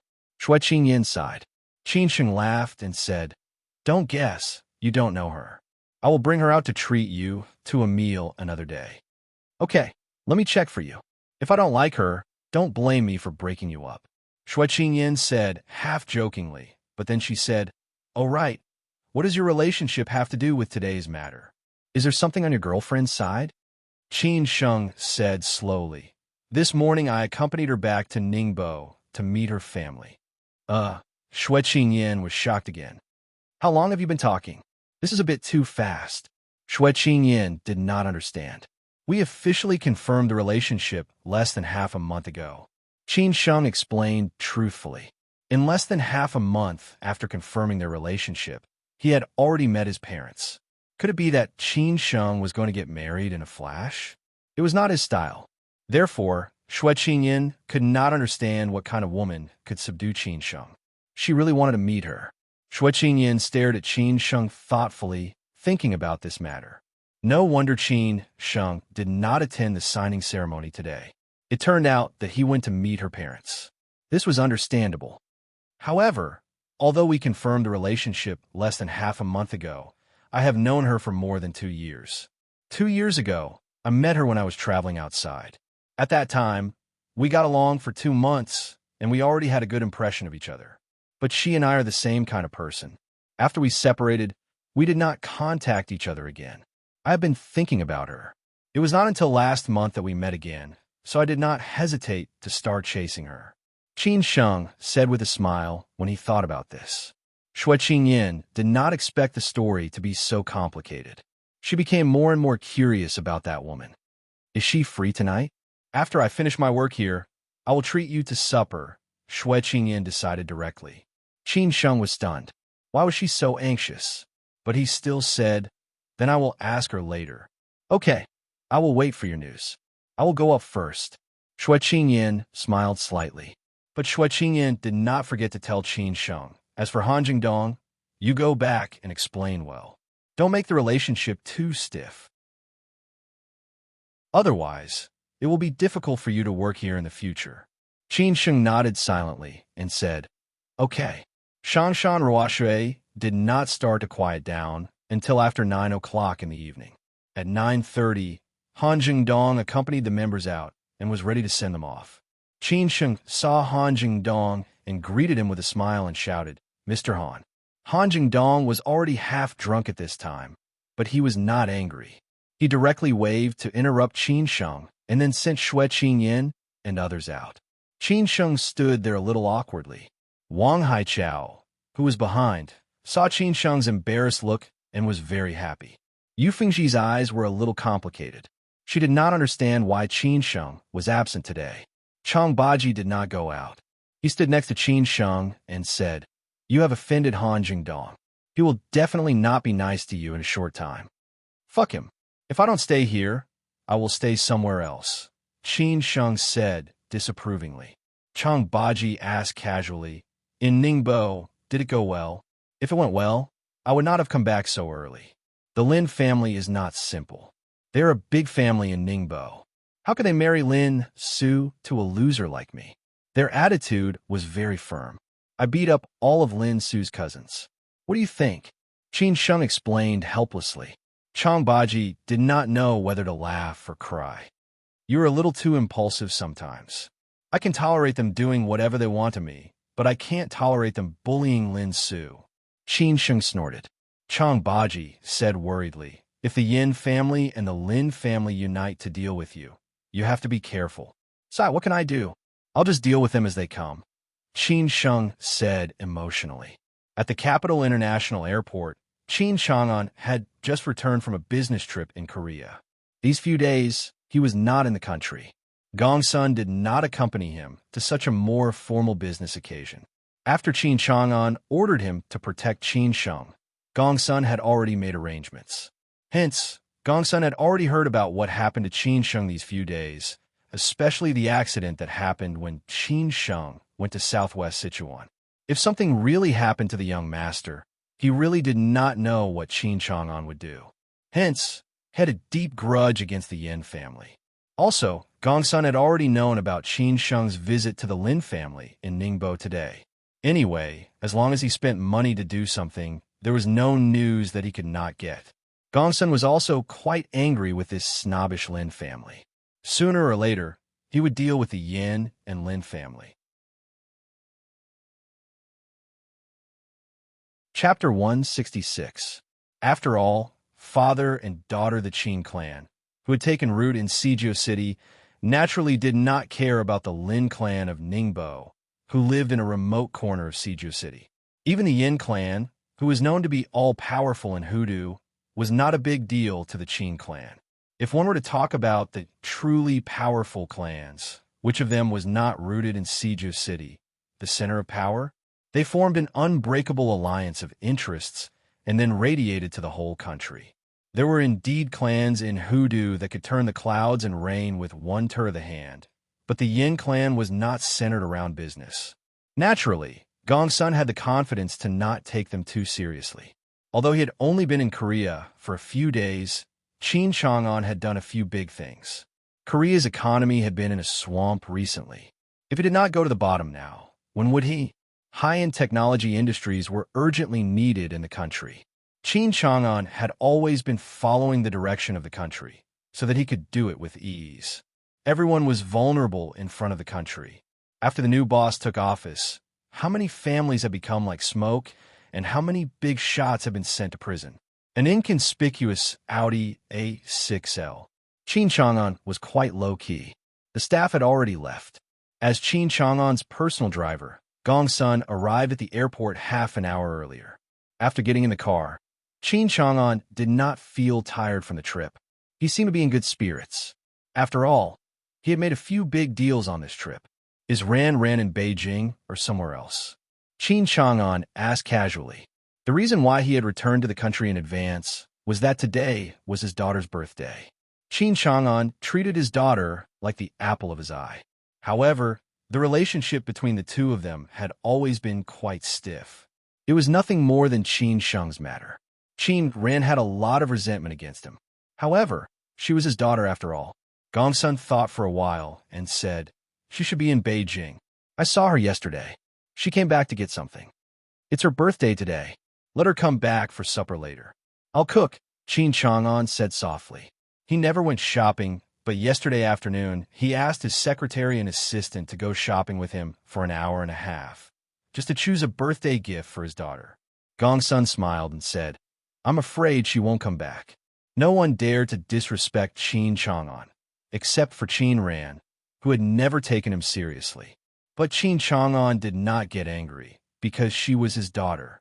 It's her business whether she comes back or not. I have to do what I have to do, Qin Chang'an said helplessly. Gongsun said nonchalantly, "You're too biased. Young master is almost killed by her." "What's wrong with that kid?" Qin Chang'an said with a frown. Right now, he had a headache dealing with Qin Sheng. He did not know when they could reconcile with each other. He felt that he could not be too abrupt. Otherwise, with Qin Sheng's temper, Qin Chang'an would definitely be more stubborn than him. He had to find a chance to get to know Qin Sheng slowly and then gradually. However, he did not have a chance at the moment. After Gongsun finished reporting what had happened in the past few days, Qin Chang'an squinted and said, "The Yin family is really unscrupulous. However, this guy is really tough. He can even escape from this. It's all thanks to Chang Baji. Without him, young master would have been dead for sure." "You don't say. This brother is really not simple," Gongsun said sincerely. Previously, when Qin Chang'an had said that Chang Baji might be stronger than him, he had been somewhat disdainful. This time, however, he had accepted it. At least with such a person by young master's side, young master's safety would not be a problem. Qin Chang'an smiled faintly and said, "Even I don't know how many roads the old man has paved for him. Otherwise, given his temper, I don't know how many times he has died." Gongsun nodded silently. He had seen old Master Qin's capability before. Back then, he was the distinguished guest of many big shots in Siju City. However, what he did not understand was why old Master Qin suddenly retired and took young master away. "What about the Lin family?" Gongsun asked. Without Qin Chang'an's instructions, he did not dare to act blindly without thinking. Qin Chang'an did not care and said, "No family is willing to spend a long time to witness a young man's potential. If it were me, I would also choose Yin Chaozong. Let him handle the Lin family's affairs by himself. However, that guy is in some danger now. Families like the Yin family and the Lin family will not let him off easily. You ask Zhuang Zhou to go to Shanghai. With him around, I can rest assured." Qin Chang'an arranged after careful consideration. Hearing this, Gongsun instantly smiled. Only Qin Chang'an could invite Zhuang Zhou, the great god. With Zhuang Zhou around, he really did not believe that there was anyone in Shanghai who could threaten young master. On the way back to Dongchang district, Gongsun had already arranged everything. Zhuang Zhou rushed to Shanghai overnight. At the same time, he had already prepared the ingredients in the Sihiyuan, waiting for Qin Chang'an to come back and cook. Unfortunately, he could not get through to Qin Ran's phone. At this moment, Qin Ran was sitting in an old house in Yuantan in a daze. This was the place where her parents lived for the first time. It belonged to the government's family compound. Now, only the elderly lived here. Most of the young people had already left. The house was not big. It only had 2 bedrooms and 2 living rooms.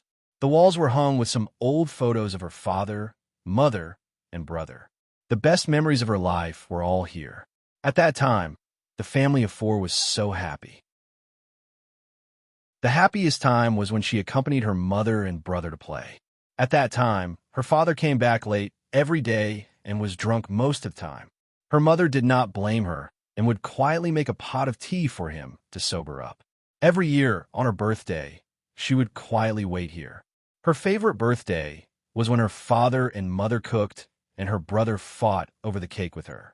Unfortunately, everything could never go back. Her mother had left, and her brother had also disappeared. It was almost time. Qin Ran was ready to go home. Her phone had been on silent. When she turned it on, she found that Uncle Gongsun had called her several times. She called back and said, "Uncle Gongsun, what's the matter?" Ran, your father just came back from Korea. He is cooking in the kitchen now. He asked you to come over for supper. He said it's your birthday," Gongsun said with a smile. He was more caring and considerate to Qin Ran than Qin Chang'an. Most of the time, Qin Ran would look for him. Qin Ran frowned slightly. Last night, just after midnight, her father had called her. Although Qin Ran did not like her father, she was still quite touched. Her father remembered her birthday very clearly. Every year, he would be the first to wish her a happy birthday. She did not expect that her father would rush over from Korea to celebrate her birthday with her. Forget it. I've already eaten with my friends. I'm a little sleepy now. Qin Ran rejected subconsciously. Gongsun did not talk nonsense. They had to solve the problem between father and daughter. He had said it too many times over the years, but it was useless. Okay, rest early, Gongsun said with a smile. After hanging up, Gongsun ran to the kitchen.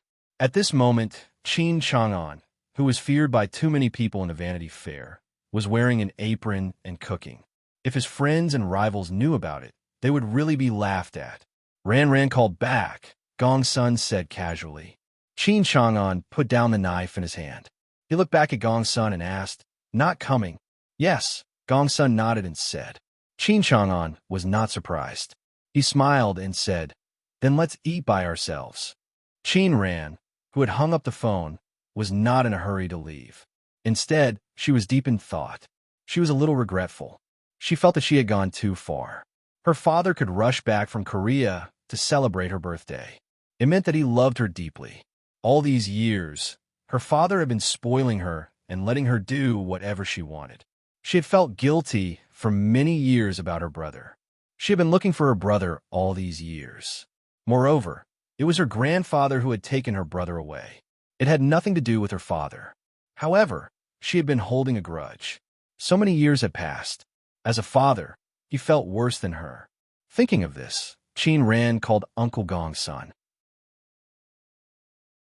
After the phone was connected, she replied, "Uncle Gongsun, I have to go back to get something. Leave some food for me." Okay. Hearing this, Gongsun was very excited. This was the first time in so many years that Miss had been like this. After hanging up the phone, the manager ran to the kitchen again and said, "Master, Ran said she will be back soon." This girl, Qin Chang'an, was stunned for a moment. After coming to his senses, he sighed with emotion. After all, they were father and daughter. Blood was thicker than water. No matter how big the conflict was, it would be resolved. In Shangshan Ruoshui, Qin Sheng was busy until 10:30. He wanted to talk to Han Jingdong again, but Han Jingdong did not give him chance. In the end, he was drunk and sent back directly by the driver. Qin Sheng sighed. In the future, he would inevitably be targeted. So he left after saying a few words to Yu Fengji and Liu Yuan. Today, he really suffered from both sides. Outside Shangshan Ruoshui, Lin Su was waiting for Qin Sheng in the Mercedes-Benz GLS.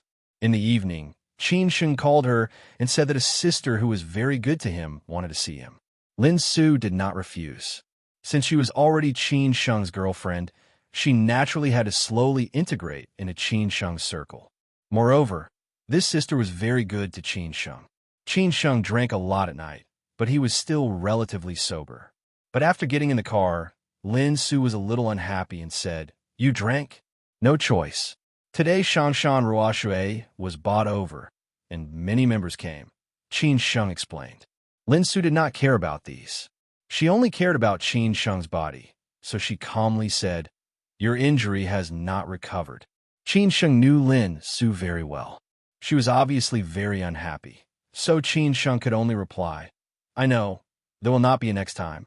Lin Su drove slowly and said with satisfaction, "That's more like it. It seems that I will become a henpecked man in the future."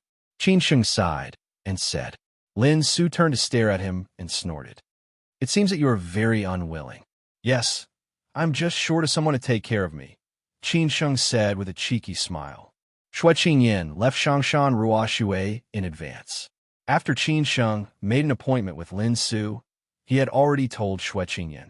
At this time, Xue Qingyan was waiting for Qin Sheng and Lin Su at a night snack stall. On the way to the stall, Qin Sheng had already told Lin Su that Xue Qingyan was originally a member of Shangshan Ruoshui. He helped Xue Qingyan with some small things, and then gradually became familiar with her. So, Xue Qingyan took care of him in all aspects. Qin Sheng told Lin Su everything he knew, including that Xue Qingyan was also in the investment business.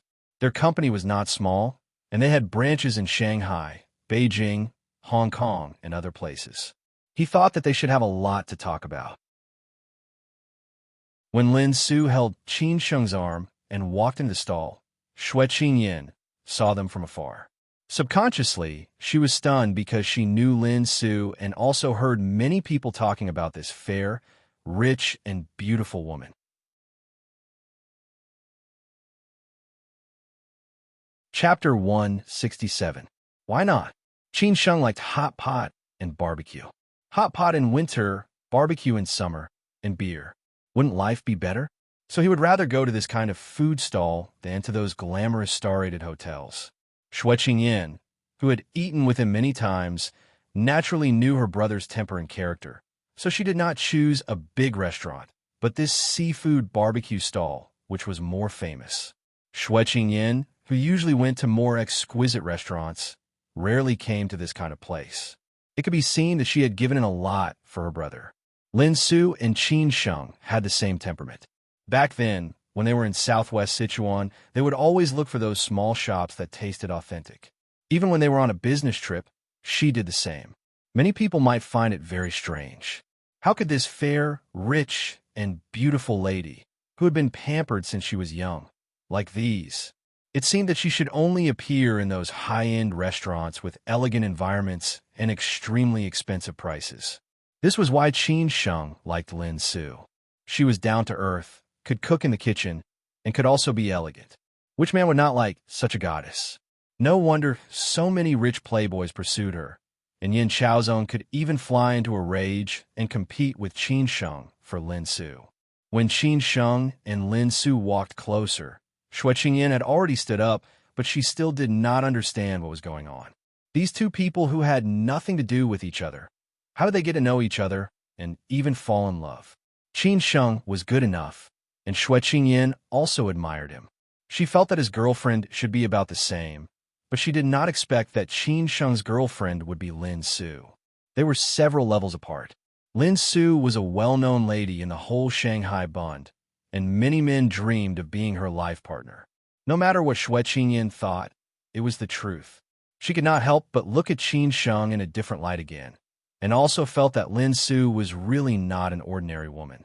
"Sister, you must have waited for a long time," Qin Sheng said with a smile. Lin Su held Qin Sheng's arm and stuck close to his shoulder, like a little woman in love. Shui Qingyan shook her head and smiled. "I just arrived too. Sister, this is my girlfriend, Lin Su. I didn't let you down, did I?" Qin Sheng introduced her proudly. With a girlfriend like Lin Su, she was a goddess who fought for his face everywhere he went. How many women could suppress Lin Su? Shui Qingyan looked at Lin Su and nodded with a faint smile. "If I'm disappointed by such a girlfriend, then I really don't know what kind of girlfriend you can find satisfying me.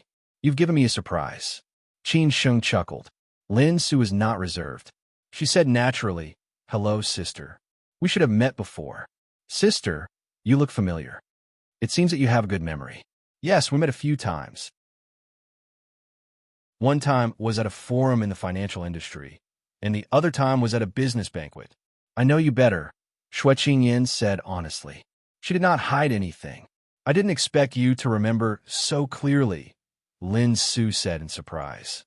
Qin Sheng, who was standing at the side, was not surprised that Shui Qingyan knew Lin Su. No matter how big a city was, the circle at the top was still so big. Moreover, Lin Su was also in the financial industry. It was not strange that they knew each other. That's for sure. "Sister, you're always the center of attention.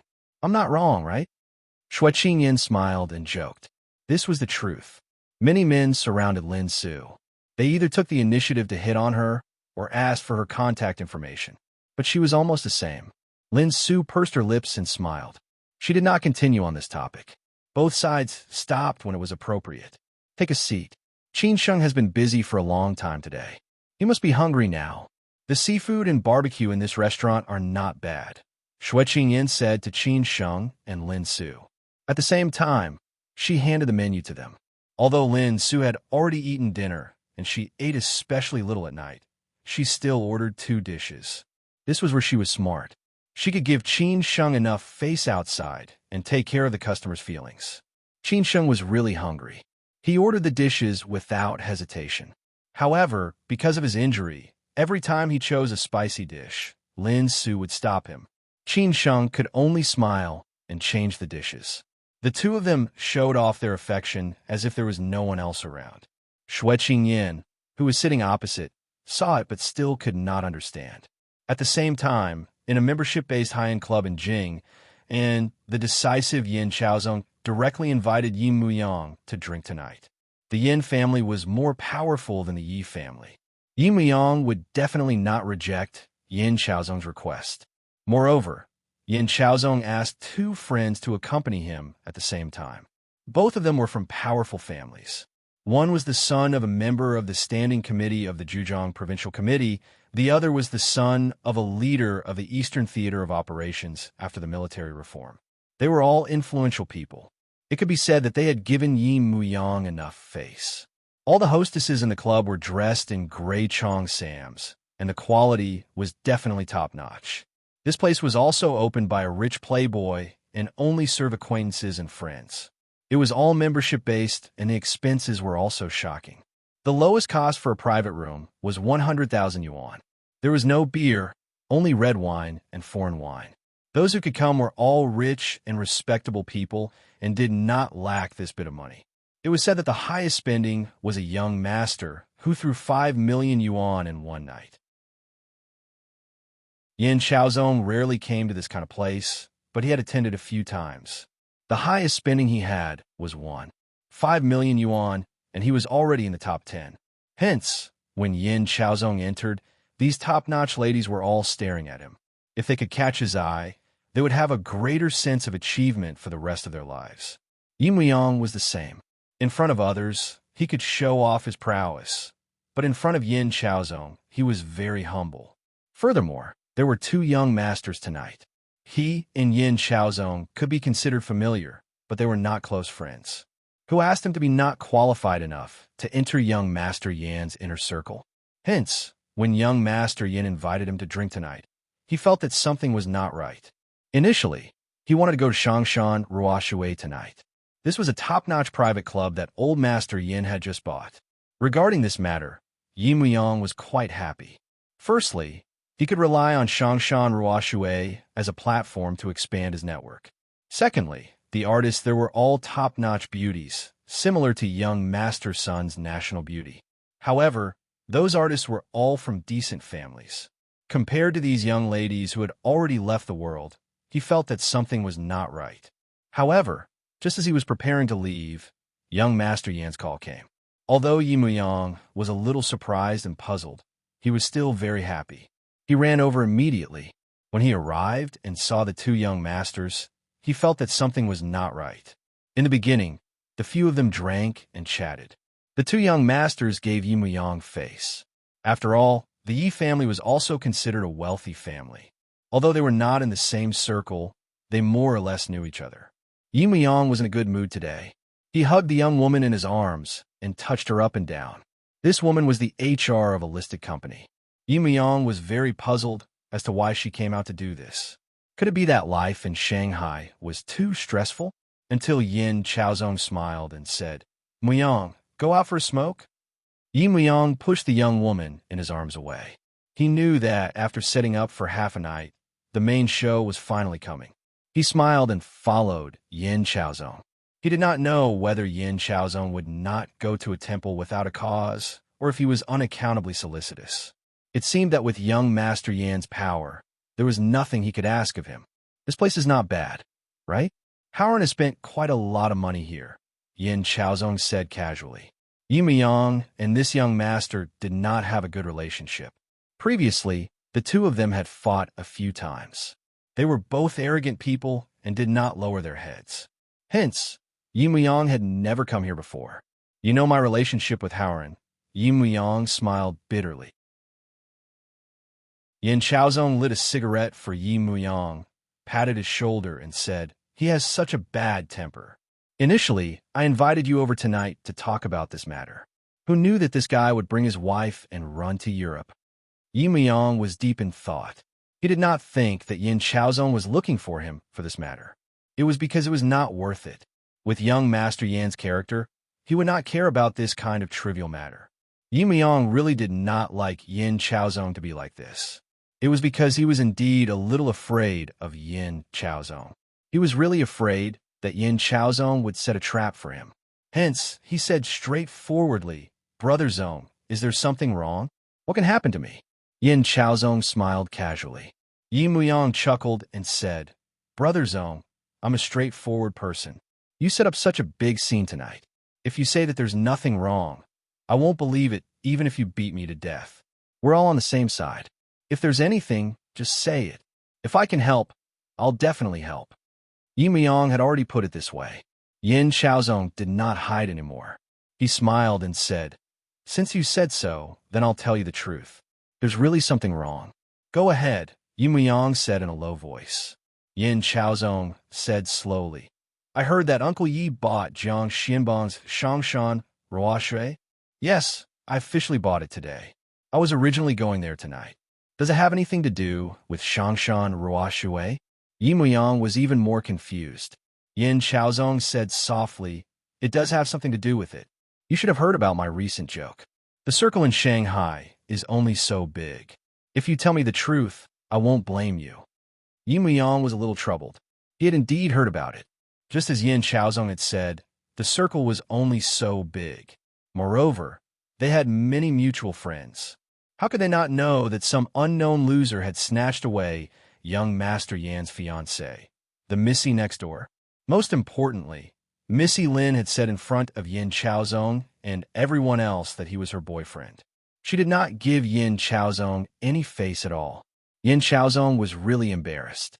"Yes, I have indeed heard about it." Yi Muyang nodded lightly. Yin Chaozong sneered. "Do you think I will admit defeat in such a matter?" "Definitely not. Are you my brother?" Yin Chaozong stared at Yi Muyang and said. Yi Muyang scolded in his heart. "Do you think of me as your brother?" But he still said yes. "Then are you going to help me vent my anger?" "Help." Yi Muyang was getting more and more confused. How did this matter have anything to do with him? Hearing Yi Muyang's words, Yin Chaozong snorted coldly. "All right, this person is in Shangshan Ruoshui. I need you to do something for me." F***CK, I see. "Brother Zong, you can just tell me about this kind of matter. I'll call to fire him now." Yi Muyang finally understood.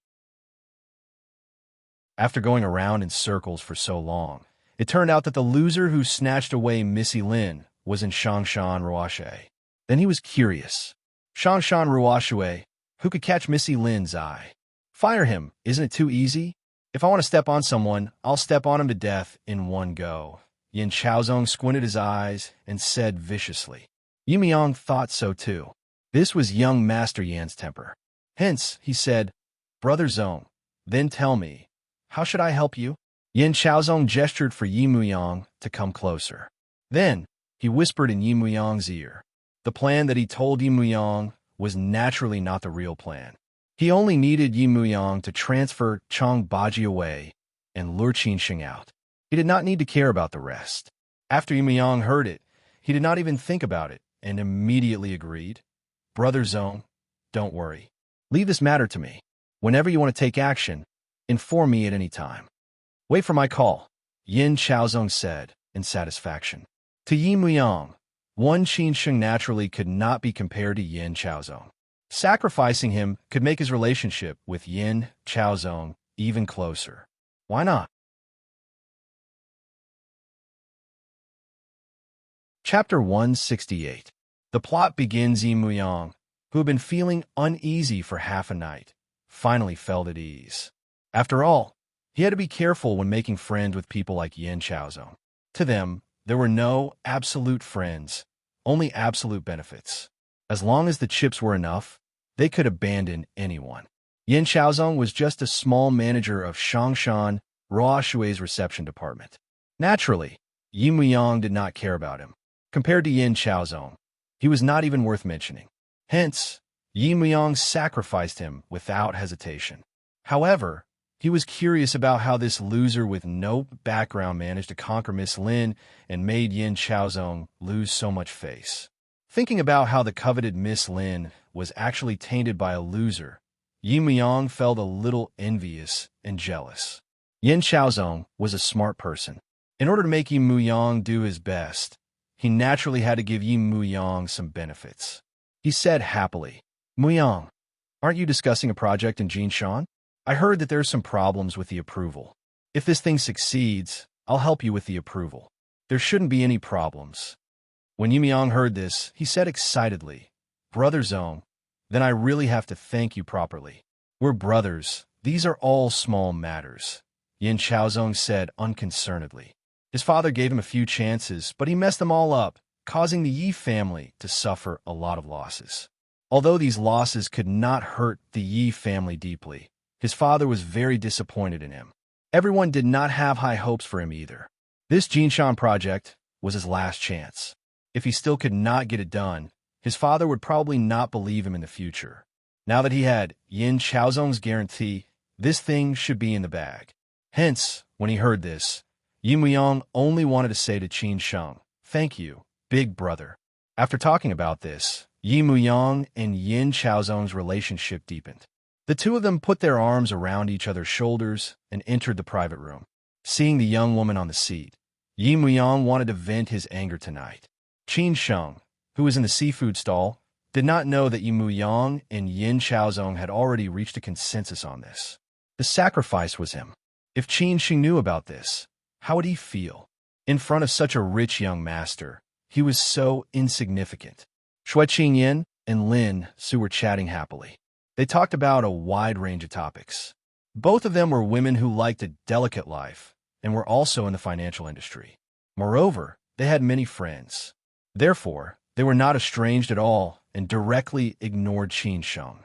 Qin Sheng could not interrupt them and only cared about eating. After a while, when Lin Su got up and went to the bathroom, Shui Qingyan said weakly, You really surprised me. Qin Sheng, who was holding the oyster in his hand, stopped subconsciously. He raised his head and looked at Shui Qingyan with a cheeky smile. He was not surprised by Shui Qingyan's words. It seemed that Lin Su was very famous. Obviously, Shui Qingyan appreciated her very much. Sister, to be honest, not to mention you, I didn't expect it either. 2 years ago we crossed paths. Maybe it was fate. 2 years later, I just didn't want to miss this fate. Maybe I would be rejected. At least I fought for it. I won't have any regrets in the future. But I didn't expect that she would really agree to it, Qin Sheng said, feeling touched. Shui Qingyan did not look down on Qin Sheng. She was just very surprised. She smiled and said, Seems like it's really fate. But I heard that she has a special relationship with Yin Chaozong from the Yin family. That young man is not simple. Sister, I know. I've seen him too. Then what do you think I should do? Give up? This is not my style. So no matter how difficult it is, I will persist to the end as long as Lin Su doesn't give up, Qin Sheng said honestly. Shui Qingyan said thoughtfully, That's true. Sister, to be honest, I accompanied her back to the Lin family today. The entire Lin family objected. I was a little impulsive at that time and had some conflicts. Now our relationship is a little stiff. Qin Sheng smiled bitterly. Shui Qingyan was a little surprised and said, You're really crazy. No matter how angry you are, you have to hold it in at this time. If you do this, Lin Su will feel even worse. Sister, you don't know the situation at that time. They can taunt and ridicule me. But they bullied Lin Su. I couldn't hold it in, Qin Sheng explained. Shui Qingyan also knew Qin Sheng's temper. She sighed and said, I really don't know how to say it. It seems that your situation is really not good. This was within Shui Qingyan's expectation. Lin Su was so outstanding. How could the Lin family marry Qin Sheng? Moreover, she had so many pursuers. How could they let Qin Sheng go? So although Qin Sheng found a very good girlfriend, this road was not easy to walk. Ha, it's already like this. What I can do now is to work harder. I hope to catch up with Lin Su as soon as possible. I also hope to make the Li family satisfied as soon as possible, Qin Sheng said firmly. Shui Qingyan saw that Lin Su had come out. She smiled and said, No matter what, if you need any help, call me at any time. Thank you, sister. Qin Sheng nodded silently. After Lin Su came back, she continued to chat with Shui Qingyan. When Qin Sheng was almost done eating, it was already late. So everyone dispersed and went home. Qin Sheng sent Lin Su back to Lu Jiazhui's central apartment. Lin Su said that she did not want to go back so early. So Qin Sheng took her to Binjiang Road. He parked the car in the underground parking lot and accompanied Lin Su to stroll along the Huangpu River. Although the river wind was a little cold, there were still many people by the river. Lin Su held Qin Sheng's arm tightly. She leaned on Qin Sheng's arms and walked forward aimlessly. The lights of the Bund were brilliant. The neon lights of Lujiazui were flashing. This city was bright and beautiful. It was really too difficult to stand out. However, Qin Sheng was a person who refused to admit defeat. So many people could stand at the top of this city. Why couldn't he? Thinking of what he said when he just returned to Shanghai, Qin Sheng told himself again, Qin Sheng, you can definitely do it. Sooner or later, this city will remember you. It was the beginning of a new day. Qin Sheng woke up especially early today. After sending flowers to Lin Su, he went to Shangshan Ruoshui with Chang Baji. He offended Han Zhengdong yesterday. Today, Qin Sheng had to perform well, in case he was caught by Han Zhengdong and scolded. Qin Sheng and Chang Baji were the first to arrive. When they just arrived at Shangshan Ruoshui, Qin Sheng began to arrange work. Han Zhengdong appeared at Shangshan Ruoshui punctually at around 10 o'clock. Qin Sheng did not rush to find him. Instead, he let Yu Fengzhi settle today's membership appointments and so on before going to find Han Zhengdong. After knocking on the door and entering, unexpectedly, Han Zhengdong did not give Qin Sheng a look this time. He smiled and waved his hand. Little Qin, come here, come here. What the hell? A big question mark was drawn in Qin Sheng's heart. Yesterday, he did not leave him. Why did it seem like he saw a little lover today? What little lover? He saw an old friend. Could it be that this was the precursor of a storm? In the next second, he would probably be scolded badly. Qin Sheng walked over anxiously and said in a low voice, Mr. Han, this is today's reception schedule for important members. Can you take a look and see if there are any problems? Han Zhengdong took the schedule and just put it aside. He said casually, these things don't report to me in the future. Just follow your previous working system. I will definitely be at ease if you do things. Misty also told me that he will focus on training you in the future. Qin Sheng was even more confused. He took the initiative to admit his mistake. Mr. Han, what happened yesterday was my fault. I hope you can forgive me. Han Zhengdong waved his hand unconcernedly. Yesterday, I was also wrong. I drank too much. I should not have given you a look. After all, you came back in time in the afternoon. Who doesn't have something urgent to do? I should understand you. This contrast was too big. Qin Sheng was even more puzzled. However, Qin Sheng was still very pleased that Han Zhengdong could say so. Thinking about it carefully, Han Zhengdong could be considered as a person in public. It was impossible for him to haggle over such a small matter with him. Besides, boss, he must have told him that he wanted to groom him to be the general manager of Shangshan Ruoshui in the future. Mr. Han, thank you, Qin Sheng said sincerely. Han Zhengdong smiled. We are all on the same side. You don't have to be so polite. In the future, I still need you to help me take care of Shangshan Ruoshui. All right, go and do your work. Qin Sheng smiled and said goodbye. The stone in his heart was finally put down. After Qin Sheng left, Han Zhengdong squinted his eyes and said, if it wasn't for second young master speaking up for you, do you really think that I would take you seriously? Even if Mr. Yi values you, I can still destroy you. Qin Sheng thought that he had passed this stage. In fact, all this was just the beginning. With Han Zhengdong's words, Qin Sheng was no longer stressed. He was very proactive in his work during the day. At 5 in the afternoon, Yi Muyang appeared in Shangshan Ruoshui. He did not come yesterday. He would definitely come today. He wanted to build a good relationship with Qin Sheng so that he could cooperate with Yin Xiaozong's plan. Secondly, he wanted to hook up with the beauties here. Yi Muyang appeared in Shangshan Ruoshui. Qin Sheng was discussing things with Yu Fengzhi. Wang Haichao was the one who received Yi Muyang. He welcomed Yi Muyang into the private room. Everyone knew that Yi Muyang was the son of the new boss. Seeing that Wang Haichao and Yi Muyang were so close, they started to consider their relationship with Qin Sheng. Not long after, Han Zhengdong came in. Yi Muyang sent Wang Haichao away and asked, Uncle Han, did you do as I said? No matter how powerful Han Jingdong was, he was still a worker. Facing the second young master of the Yi family, he was naturally respectful. Although this second young master did not have much say in the Yi family, he did not dare to take it lightly. Second young master, don't worry. I did as you said, Han Jingdong smiled. Yi Muyang talked to his father about Qin Sheng when he went back yesterday. He did not expect Qin Sheng to be a young man that Jiang Xianbang admired more. Jiang Xianbang entrusted him to his father and asked him to groom Qin Sheng well. Yi Muyang did not care about this at all. There were many young people with potential.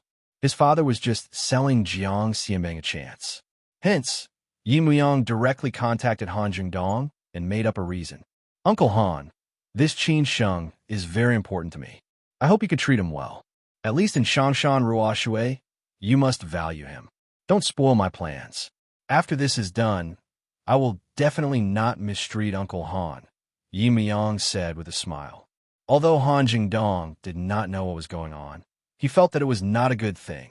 However, he was too lazy to care about Qin Sheng.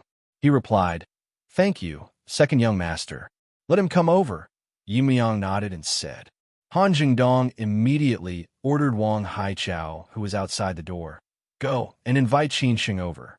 Second young master wants to see him." When he heard this, Wang Haichao cursed in his heart. What the F***CK was going on? How did Qin Sheng get involved with the second young master again?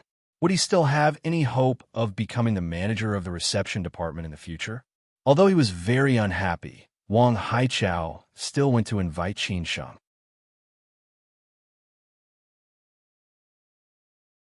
Chapter 169. To call each other brothers, Qin Sheng already knew 2 days ago that the young man who was brought to visit Shangshan Ruoshui by Wang Haichao was Boss Ye's second son. At that time, he was puzzled.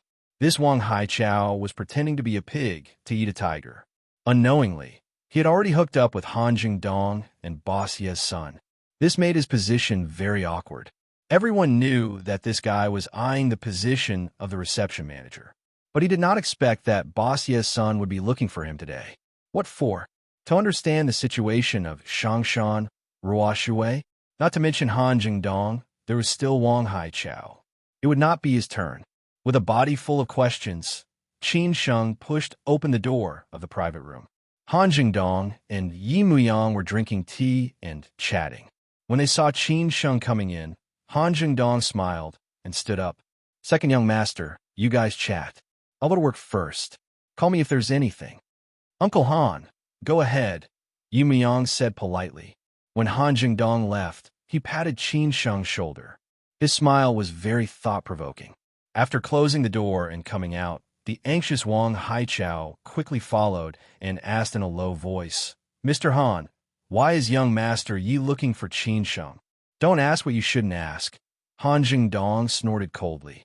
Wang Haichao cursed Han Jingdong a few times in his heart. "Damn it, I've given you a lot of money, and I've been busy all this time. Are you trying to kick me out?" "I won't admit it." So Wang Haichao did not give up. "What about me?" Han Jingdong wanted to train his confidant. This Wang Haichao was naturally the first choice. Anji, Chang Baji, Qin Sheng, and the few managers and deputy managers were all in the same group. Han Jingdong thought for a while before replying, "Don't worry. What's yours will always be yours. Young man, don't be so anxious." Hearing this, Wang Haichao felt at ease. In the private room, Yi Muyang looked at Qin Sheng thoughtfully. His looks were ordinary and his temperament was ordinary. He did not seem to be outstanding at all. How did he manage to step on Yin Chaozong and win the beauty? Yi Muyang really could not figure it out. "You must be Qin Sheng," Yi Muyang smiled politely. Qin Sheng chuckled and said, "I wonder why young Master Yi is looking for me." "Don't stand, sit down and talk. There are no outsiders here. Let's chat like friends."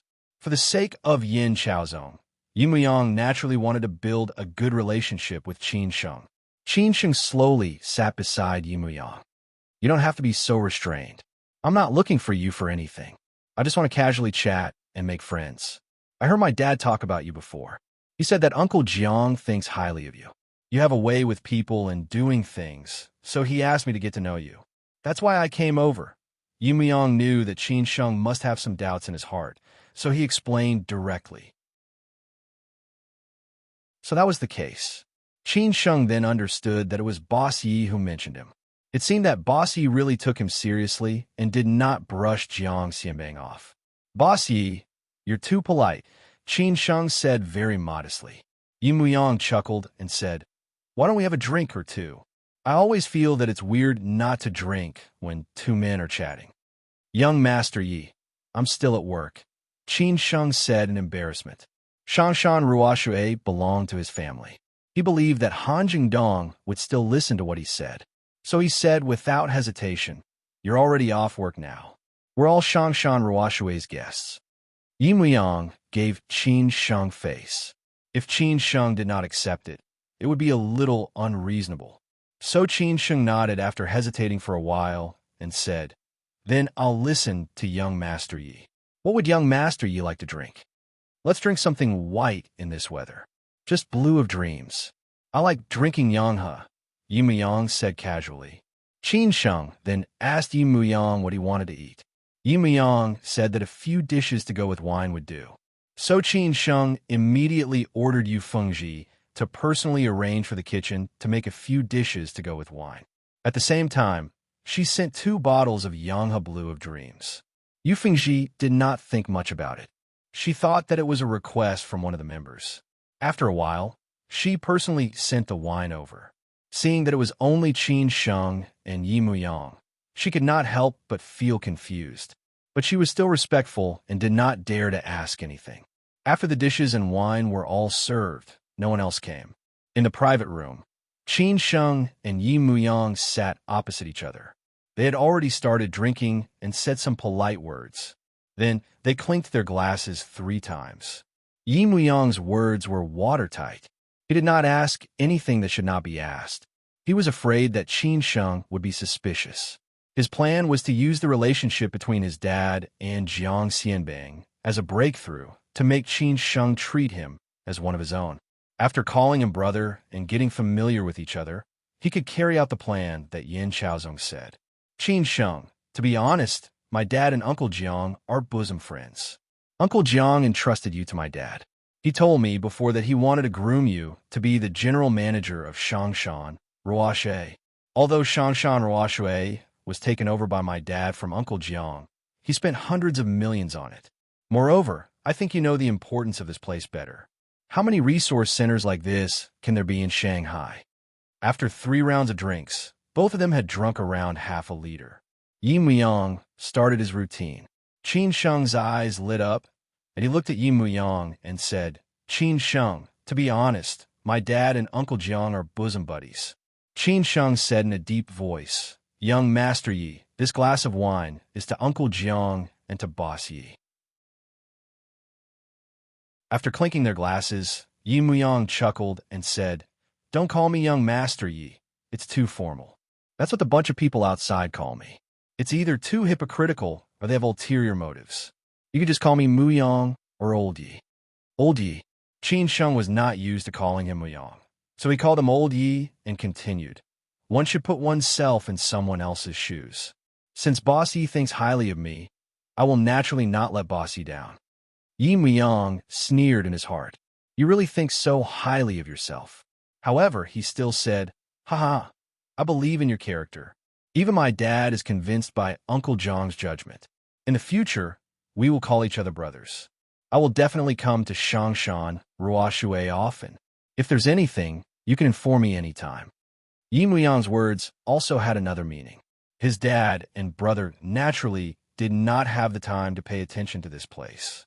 He had to grab this opportunity to find more resources and connections for his future development. He talked about his situation at home and the trivial matters outside. Qin Sheng, on the other hand, held back a little. He would not confide in any strangers. Most men had this problem. After a few glasses of wine, they would call each other brothers. Although Yi Muyang spoke extravagantly, Qin Sheng had just met him and did not understand him at all. Naturally, he would not say too much nonsense. 2 bottles of Yanghe Blue Dream were finished by Qin Sheng and Yi Muyang within an hour. Yi Muyang's alcohol tolerance was not as good as Qin Sheng's, but his self-control was very strong. He was afraid that if he continued to drink, he would say something wrong. Hence, when he felt that something was wrong, he asked Qin Sheng to get the driver to send him back. After sending Yimuyang, Qin Sheng also prepared to go back. Chang Baji had already gotten off work. Hence, Qin Sheng could not drive and could only take a taxi. At this moment, Yu Fengji happened to get off work. She chuckled and said, "I'll give you a lift." Qin Sheng did not reject and directly got into Yu Fengji's car. There was a faint fragrance in the car. This might be a common feature in most women's cars. After driving out of Shangshan Roaxue, Yu Fengji said playfully, "You're quite good." Unknowingly, you've turned the tables and become brothers with the second young master of the Yi family. Seems like Wang Haichao has miscalculated. Are you very concerned about these things? Qin Sheng, who was slightly drunk, said calmly. Yu Fengji turned around and stared at Qin Sheng. I've already sold myself to you. Shouldn't I be concerned about these things? If you're kicked out of the game, my life won't be good. With Wang Haichao's vengeful character, he definitely won't let me off. But I didn't get the payment I deserve, Qin Sheng said disapprovingly. Yu Fengji had always felt that Qin Sheng had the intention but did not have the guts. Hence, she sneered. Then what do you want? I don't want to go back tonight. Qin Sheng suddenly placed his hand on Yu Fengji's thigh and sneered. Yu Fengji was stunned. What do you mean? Go to your place, Qin Sheng said straightforwardly. Yu Fengji subconsciously stepped on the brake. She was shocked by Qin Sheng's words. It seemed that Qin Sheng was not joking. She stared straight at Qin Sheng. The car behind almost rear-ended them. The driver madly honked a few times. Then he got out of the car and walked to Yu Fengji's window. He knocked on the window and cursed. Yu Fengji did not want to argue. She came to her senses and directly stepped on the accelerator. The driver was shocked. Then he cursed again. Unfortunately, Yu Fengji could not hear him. Why? You don't want to? Qin Sheng sneered. Yu Fengji gritted her teeth. You're not joking? I'm busy on the stage. You should at least let me taste some sweetness, Qin Sheng said playfully. Yu Fengji began to hesitate. When she made up her mind, she knew that such a day would come sooner or later. But when this day came, she was still a little nervous and flustered. You can give up, Qin Sheng said disapprovingly. Yu Fengji snorted. Let's go. On the way, Qin Sheng did not say anything. He kept looking out of the window. Yu Fengji was also focused on driving, but she still felt uneasy. She seemed to know what was going to happen. When the car stopped downstairs of the community, Yu Fengji had already accepted this fact. The two went upstairs side by side. They entered the elevator, got out of the elevator, and opened the door. When Qin Sheng closed the door and Yu Fengji was about to turn on the light, the desire in the bottom of Qin Sheng's heart completely exploded. He directly pulled Yu Fengji and pressed her against the wall. He looked for Yu Fengji's big red lips with his senses. When a man drank too much, he would always have the impulse. Qin Sheng did not know how long he had been holding it in. He never went to that kind of place and rarely gave his children to his right hand. It could be seen how strong his self-control was. But today, after drinking and facing such a beautiful woman who could be easily obtained as long as he was willing, he could no longer suppress the inner desire in his heart. Qin Sheng reeked of alcohol. Yu Fengji was very disgusted. She wanted to resist. She did not want to be taken down by Qin Sheng, so she kept avoiding his mouth. Qin Sheng was a little annoyed. He directly hugged Yu Fengji's face. Yu Fengji was no match for Qin Sheng. She fell into his hands just like that. Qin Sheng kissed Yu Fengji unscrupulously. This was not the first time he kissed Yu Fengji, so he was very familiar with it. Yu Fengji refused at first, but not long after, she surrendered. Maybe the desire in her heart was also ignited by Qin Sheng, or maybe she was confused by the alcohol. She began to gradually respond to Qin Sheng. Qin Sheng was a little anxious to take off Yu Fengji's clothes. Yu Fengji's body was really too hot. Qin Sheng really could not control himself. After taking off Yu Fengji's tight-fitting white shirt, Yu Fengji's snow-white skin was instantly exposed. Qin Sheng's hands wandered around Yu Fengji's body unscrupulously, and finally stopped on her proud, soft breasts. At this time, Yu Fengji was already a little crazy. She could not help but start moaning. She used the last bit of sobriety to clench her teeth and said, "Not here." Qin Sheng instantly understood what Yu Fengji meant. He carried her by the waist and walked toward the bedroom. Yu Fengji turned on the light. This was an apartment, so the bedroom was very easy to find. It was at the innermost part. When Qin Sheng threw Yu Fengji on the bed and prepared to follow closely behind, the torrent in his stomach suddenly exploded. Qin Sheng turned around and rushed out. He went straight to the toilet. Following that, Yu Fengji heard Qin Sheng's unscrupulous vomiting sound. Then she laughed unbridledly.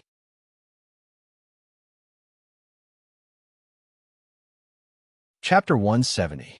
No medicine can save hurt wards Yu Fengji. Qin Sheng's attitude was very contradictory. He did not like Yu Fengji's cold demeanor, and even more so, he disliked Yu Fengji's ambition. Hence, he always wanted to conquer Yu Fengji. When the opportunity came, Qin Sheng flinched and hesitated. After all, he was not a stud horse who would sleep with any woman. At most, he only had physical needs with Yu Fengji. There would never be any emotional fluctuations. When Qin Sheng made up his mind to take Yu Fengji tonight, who knew that the after-effects of the liquor would kick in. He did not know whether it was because his alcohol tolerance was poor recently, or because of Yu Fengji's wild driving skills. Just now, his stomach was churning uncomfortably. After rushing into the bathroom, Qin Sheng vomited a mess, and almost all of his dinner was gone. The most hateful thing was that Yu Fengji, with messy hair and a naked upper body, laughed very presumptuously. She had no intention of taking care of Qin Sheng at all.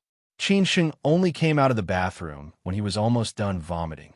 At this time, Yu Fengji had already changed into a black silk spaghetti and made him a pot of poo or tea to sober him up. Qin Sheng vomited clean and washed his face. He finally sobered up, and the lust in his eyes had mostly subsided. Looking at Yu Fengji, who casually tied up her hair, slightly exposed breasts, and two slender legs, Qin Sheng felt that this woman was really a vixen. She was cold on the outside but hot on the inside. This could be seen from Yu Fengji's strong response to him just now. She was completely different from the coquettish vixen in the Song family. Drink some tea to sober up. Yu Fengji passed the tea to Qin Sheng. Qin Sheng hurriedly drank 2 mouthfuls and finally felt much better. He then looked at Yu Fengji and said, "Dressed so sexily, you are seducing me. Can you still do it?" Yu Fengji stuck out her tongue and licked her lips. Qin Sheng snorted and said, "This is the biggest insult to a man. Do you believe that I will make you beg for mercy tonight? I'm yours now. The opportunity is in your hands. You can do it any time," Yu Fengji said disapprovingly. Anyway, she had already prepared to die tonight. Qin Sheng really did not have the desire now. Besides, his body had not recovered and he still had injuries. He might have to be hospitalized tomorrow. He could only say, "I don't fall for this. Let's go. When I recover, I will deal with you." Qin Sheng took another 2 sips of tea and got up, ready to leave. "He's leaving just like that? Can you go back?" Yu Fengji was surprised. She really didn't expect such an outcome and couldn't come back to her senses for a moment. Qin Sheng said disdainfully, "It seems that you, little hussy, have gone crazy. That's great. Then I'll let you be empty, lonely, and cold. I won't help you solve your physical needs. Do you believe that I will go out and find a man to have a one-night stand?" Yu Fengji snorted coldly. Qin Sheng threatened, "You try."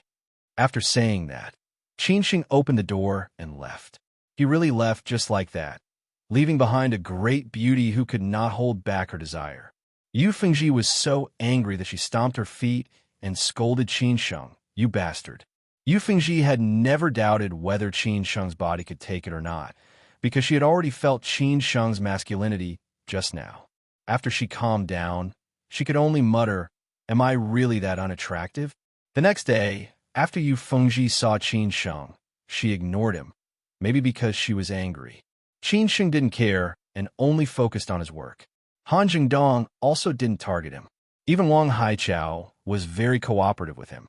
Qin Sheng always felt that something was wrong, but he couldn't tell what it was. At noon, the security guard at the door informed Qin Sheng that someone was looking for him outside. Qin Sheng didn't know who it was. He walked out with doubts and saw a middle-aged man smoking under a tree by the road. After seeing this man, Qin Sheng couldn't help frowning, because this man was Lin Su's second uncle. Qin Sheng walked over slowly and said politely, "Uncle, what can I do for you?" "Qin Sheng, do you have time to talk?" Lin Changhe came under orders and said calmly. He was not as strong as his brother Lin Chongting, and he was quite low-key. Qin Sheng hesitated for a moment and said, "Then I'll say hello."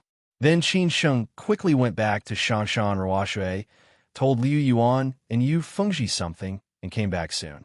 In order not to make Qin Sheng suspicious, Lin Changhe found a tea house nearby. The old generation of businessmen in Ningbo liked to go to tea houses to discuss business. The driver was waiting outside.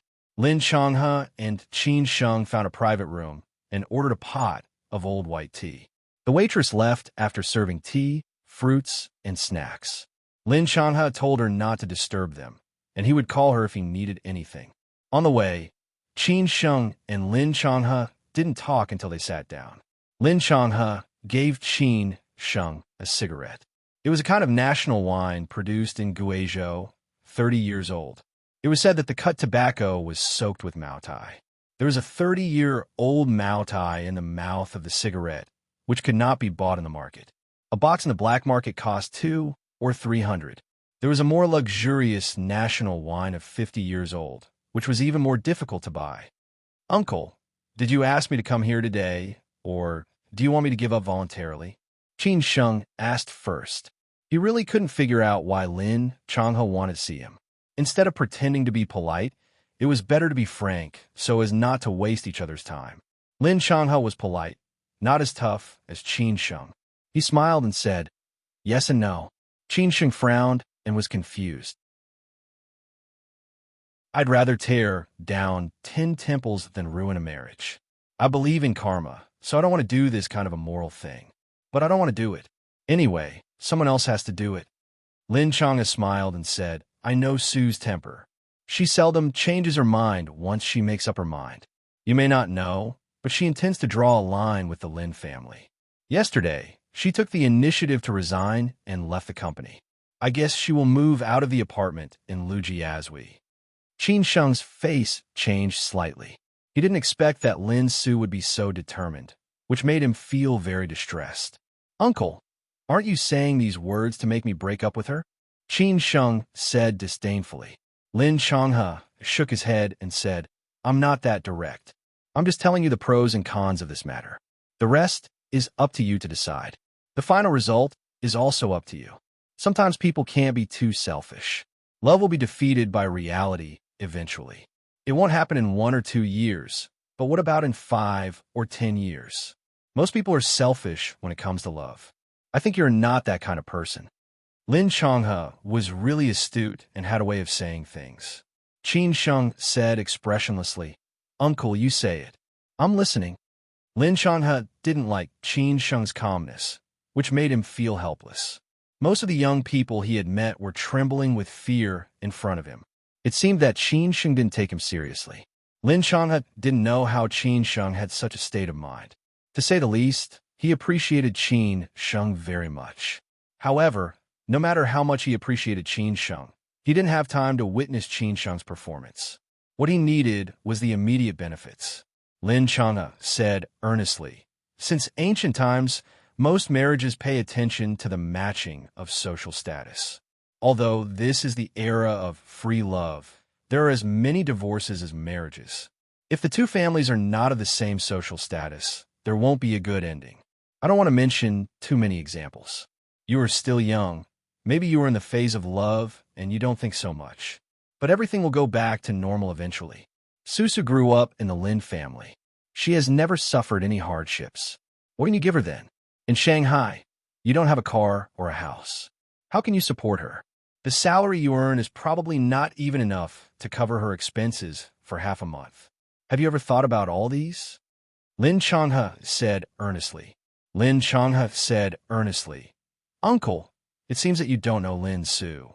She is not the kind of person you said. Since you said so, let's talk about it from another angle." Lin Changhe lost the first round, but he didn't give up. He continued, the Lin family and the Yin family are old friends. This time, they both want to unite by marriage. I guess you already know the background of the Lin family and the Yin family. Tell me, how are you going to face us? We are tolerating you now because we don't want to make things worse.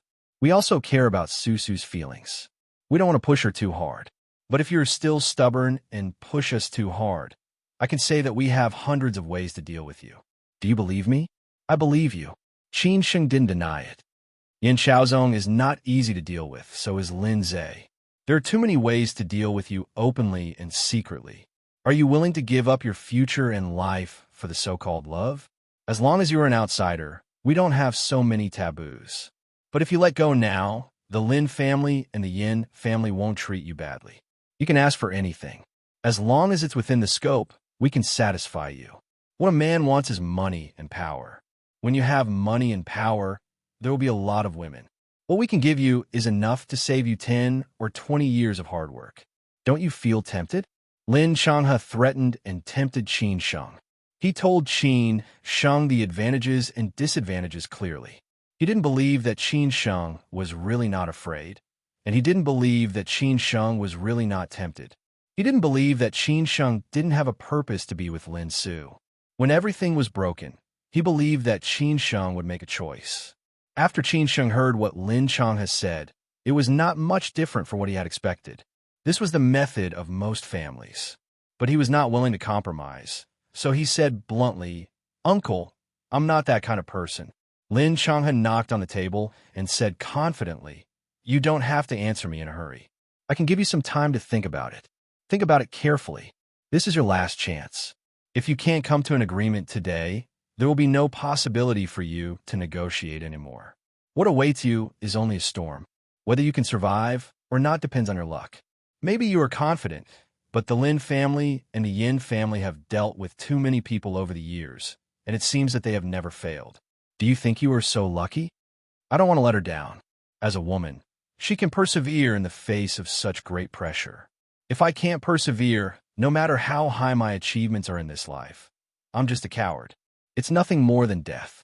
Although I've lived for less than 30 years, I dare to tell you the truth that the number of times I've faced death is beyond your imagination. So I refuse. Whatever you want, I'll wait." Qin Sheng chuckled and said, "Compared to what you said, I care more about Lin Su. I don't want to let her down." Lin Changhe didn't expect that Qin Sheng would refuse so directly. Qin Sheng was really unconventional. Lin Changhe was really at his wit's end. Were the young people nowadays so unyielding? Could it be that the society had changed? Lin Changhe squinted and said, "You're really hopeless, but I admire you very much."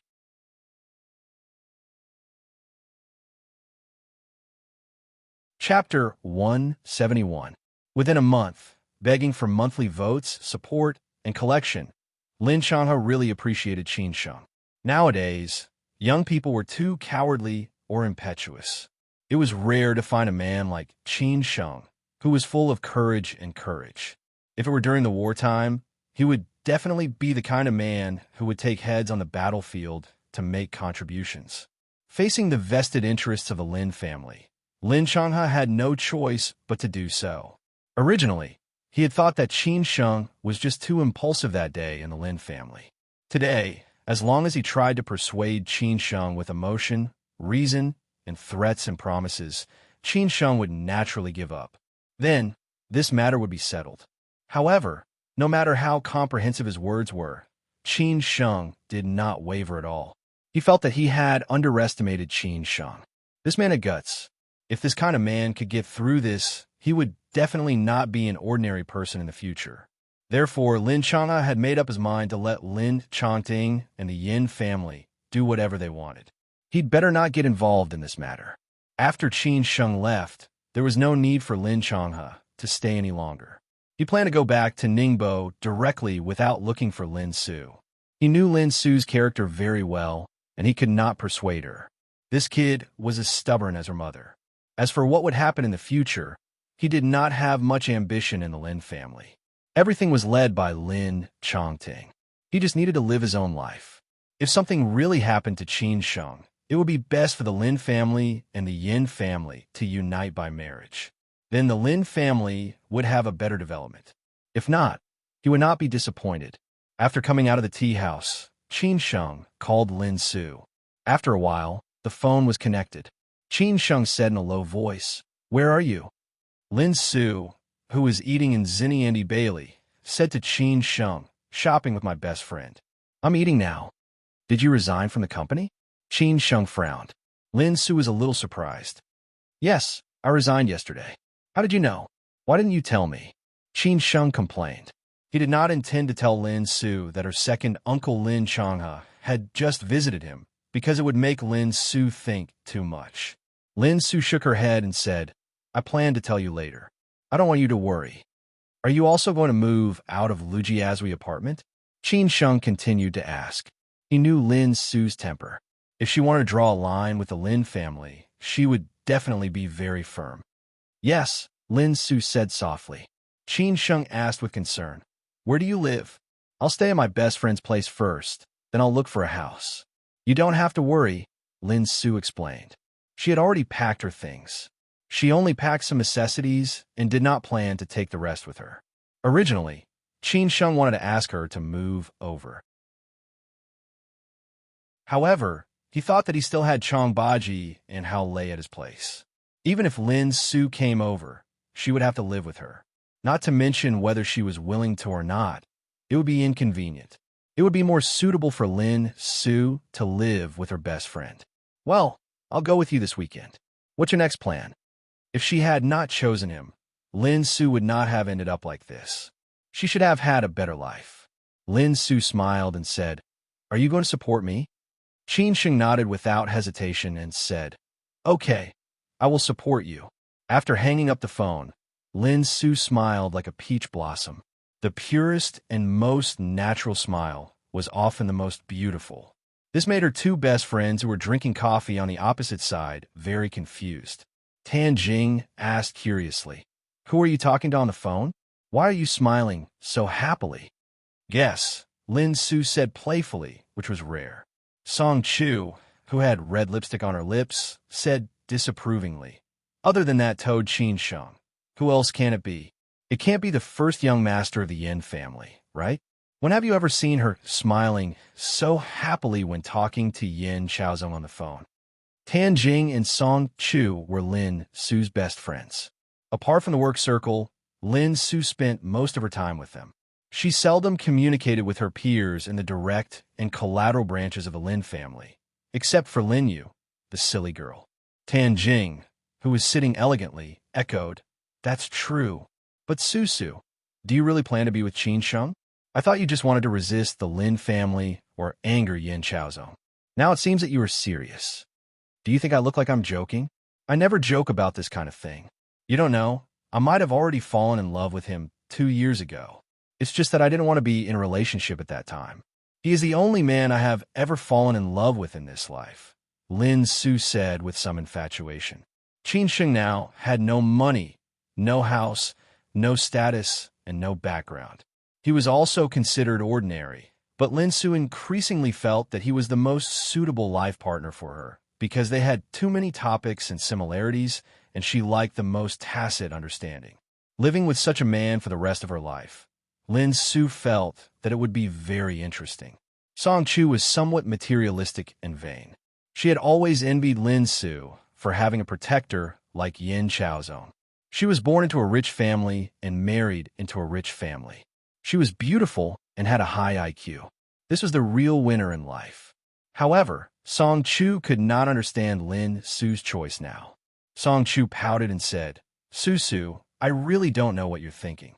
How is Qin Sheng comparable to the big Master Yin? There's a world of difference between them. You have to think about it carefully," she said.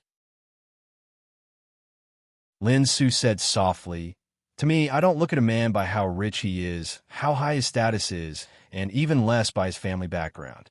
Instead, I look at the man's strengths. Qin Sheng showed me a lot, but Yin Chaozong didn't." Tan Jing and Song Chu still did not understand. Tan Jing frowned and said, "Susu, if you get together with Qin Sheng, will your family lower their heads? Will Yin Chaozong let you go?" This is my decision and also a major event in my life. I don't need to think about them. Therefore, I've resigned from the company and am also preparing to move out of the apartment. I just want to draw a line with them. That Lin family is not my Lin family. I've never been happy there. Why should I continue to stay? Lin Su pursed her lips and smiled slightly. Tan Jing admired Lin Su very much. She could give up everything for love. This was something that she could not do and did not dare to think about. Moreover, what Lin Su gave up was the life that most women dreamed of. Song Chu still felt that Lin Su was too silly. Love would only be a flash in a pan. When the passion was gone, the trivial things in life would be enough to destroy them. By then, Lin Su would definitely regret it. As a friend, no matter what, we will support your decision, Tan Jing said sincerely. Song Chu also added, me too. So during this period of time, I have to freeload for food, drinks, and a place to stay, Lin Su said, feeling wronged. The two women smiled coquettishly and said, that's exactly what I wanted. In the evening, Yi Muyang ran to Shangshan Ruoshui again. He wandered around for 2 rounds in search of prey. Then, he found Qin Sheng and asked Qin Sheng to accompany him out for a drink. There was a gathering between friends at Link's in Jinzhong Square on Middle Huaihai Road. There would be a few beauties there. He said that after chatting with Qin Sheng for so long last night, he felt that he regretted not meeting him earlier. He had not found his direction in life. Han Jingdong happened to pass by, so Yi Muyang gave him work. Han Jingdong went with the flow and said, you've been busy the whole day today. Leave the rest to Liu Yuan and the rest. Go out and have fun. Young people should live like young people. Since Han Jingdong had already said so, if Qin Sheng still did not go, he would really not give Yi Muyang any face. In the end, he could only reluctantly follow him to Jinzhong Square. He took the initiative to be Yi Muyang's driver, driving Yi Muyang's flashy black Lamborghini. At the same time, Lin Zhe, who had already rushed to Shanghai in the morning, settled Lin Su's company matters and met a few friends, was waiting for Yan Chaozong. He did not expect that when he arrived at the company, Lin Su had already resigned. She had really made up her mind. The place to meet was downstairs of Thompson First Pagoda. The Starbucks by the Huangpu River could overlook the night view of the Bund opposite. Lin Zhe arrived in advance. Yan Chaozong went home, first to change his clothes, then walked over. The wind by the river was strong, and it was really too cold outside. Lin Zhe and Yan Chaozong did not feel anything. They just sat outside and enjoyed the wind. One of them lit a cigarette, and Lin Zhe sneered. You got slapped in the face and suffer loss. You actually have no reaction at all. This is not your style, young Master Yin. You know I have no reaction? I don't think I need to tell you what I'm doing. Yan Chaozong cared about Lin Su, but he would not take Lin Zhe seriously. Hence, his tone was not friendly. Lin Zhe pressed on. Yo, why didn't I see it? Do you know what the Shanghai Bund is saying about you now? They say that you, young Master Yin, have been cuckolded by a loser. If it were me, I would kill him in no time. Lin Zhe was really a little presumptuous. Yan Chaozong was so angry that he slammed the table and said, Lin Zhe, don't be weird in front of me. Who do you think you are?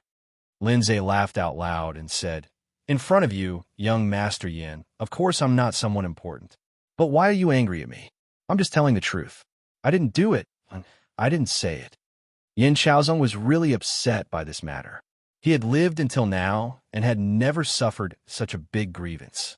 He was a person who especially valued his reputation.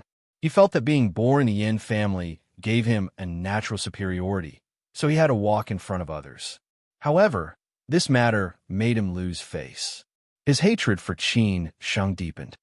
You shut up. Yan Chaozong's expression changed instantly. If Lin Zhe dared to say another word, he would flip the table and stand up to beat him up. This was the effect that Lin Zhe wanted. He curled his lips and said, Sai, since you don't do anything, let the Lin family do it. When the time comes, others will point fingers at us and say that we don't take good care of our children. Yan Chaozong immediately understood what Lin Zhe meant. Obviously, the Lin family was going to take action against Qin Sheng. However, he already had a flawless plan, and it was already in action. Naturally, He could not let the Lin family mess it up. Moreover, based on Lin Zhe's style of doing things, Yin Chaozong did not dare to trust him at all. Therefore, Yin Chaozong immediately said, Lin Zhe, I advise the Lin family not to interfere in Qin Sheng's matter. I'm already in action. Don't mess up my plan, or I won't let you off. Hearing this, Lin Zhe was secretly happy. Finally, he forced Yin Chaozong to tell the truth. He was wondering why Yin Chaozong did not do anything. It turned out that he was waiting for an opportunity. Lin Zhe said in a low voice, How long will it take to see the results of your plan? This matter can't be delayed for too long.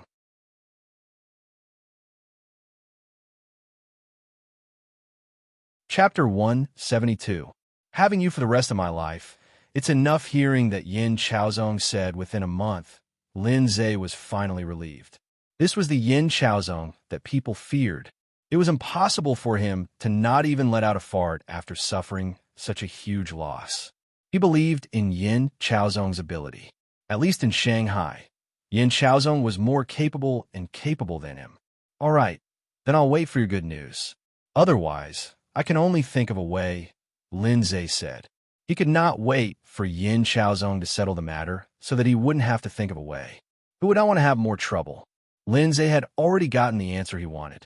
He even had a date with a beauty from the show tonight. Hence, he left directly. Yin Chaozong could not be bothered with him at all. If he was not Lin Su's brother, if he was not afraid that he would spoil the plan, he would not care about Lin Zhe at all. If he angered him, he would even dare to teach Lin Zhe a lesson. LINX was a well-known nightclub in Shanghai. Its business had always been booming. It had the world's top 100 DJs all year round. Yi Muyang invited 3 friends. They were all second-generation rich kids like him, and there were a few beauties among them. He booked the biggest booth. Anyway, this was nothing to him. It was only tens of thousands of yuan a night. Compared to the benefits that Yin Chaozong could bring him, it was really a drop in the bucket. Qin Sheng really did not like nightclubs. He preferred quiet bars and folk bars where he could chat, drink, and listen to songs. If he was interested, he could even go on stage and embarrass himself.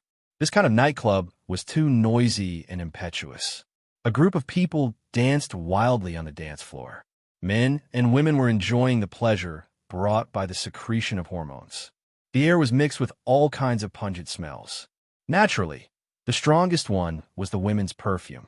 After Yi Muyang brought Qin Sheng here, he praised him very highly, saying that he was his good brother, the future general manager of Shangshan Ruoshui. Everyone present knew about Shangshan Ruoshui. After all, Jiang Xianbang had been in business for so many years.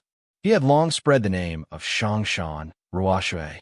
It was the real Vanity Fair in Shanghai. Yi Muyang signaled with his eyes. The prettiest beauty at the table took the opportunity to sit beside Qin Sheng. She directly hugged Qin Sheng's arm and acted coquettishly. Qin Sheng was more or less not used to it, but he had to play along. He was very good at dealing with women. Hence, under Yi Muyang's lead, the few of them started drinking, chatting, and playing games. Coupled with the fact that the beauties were there to liven up the atmosphere, it was very lively. Yi Muyang and a few others made Qin Sheng drink a lot. In addition, there were a few beauties. Qin Sheng had no choice but to drink. Yi Muyang's intention was very obvious. He wanted to get Qin Sheng drunk and then use his beauty to make Qin Sheng submit. By then, he would let these beauties take some photos and he would hand them over to Yin Chaozong. This was also considered as the icing on the cake. A woman like Miss Lin would naturally not allow a loser like Qin Sheng to make such a mistake. If he could not do it, then there was no loss. It could be seen how insidious Yi Muyang was. Qin Sheng was not the god of wine who could not get drunk. Hence, he could not hold on no matter how hard he tried. Moreover, these beauties were acting coquettishly. Qin Sheng really could not hold on anymore. When he went to the bathroom, Qin Sheng called Chang Baji and Hao Lei, who knew that these 2 guys would not pick up. Helpless, Qin Sheng could only call Lin Su.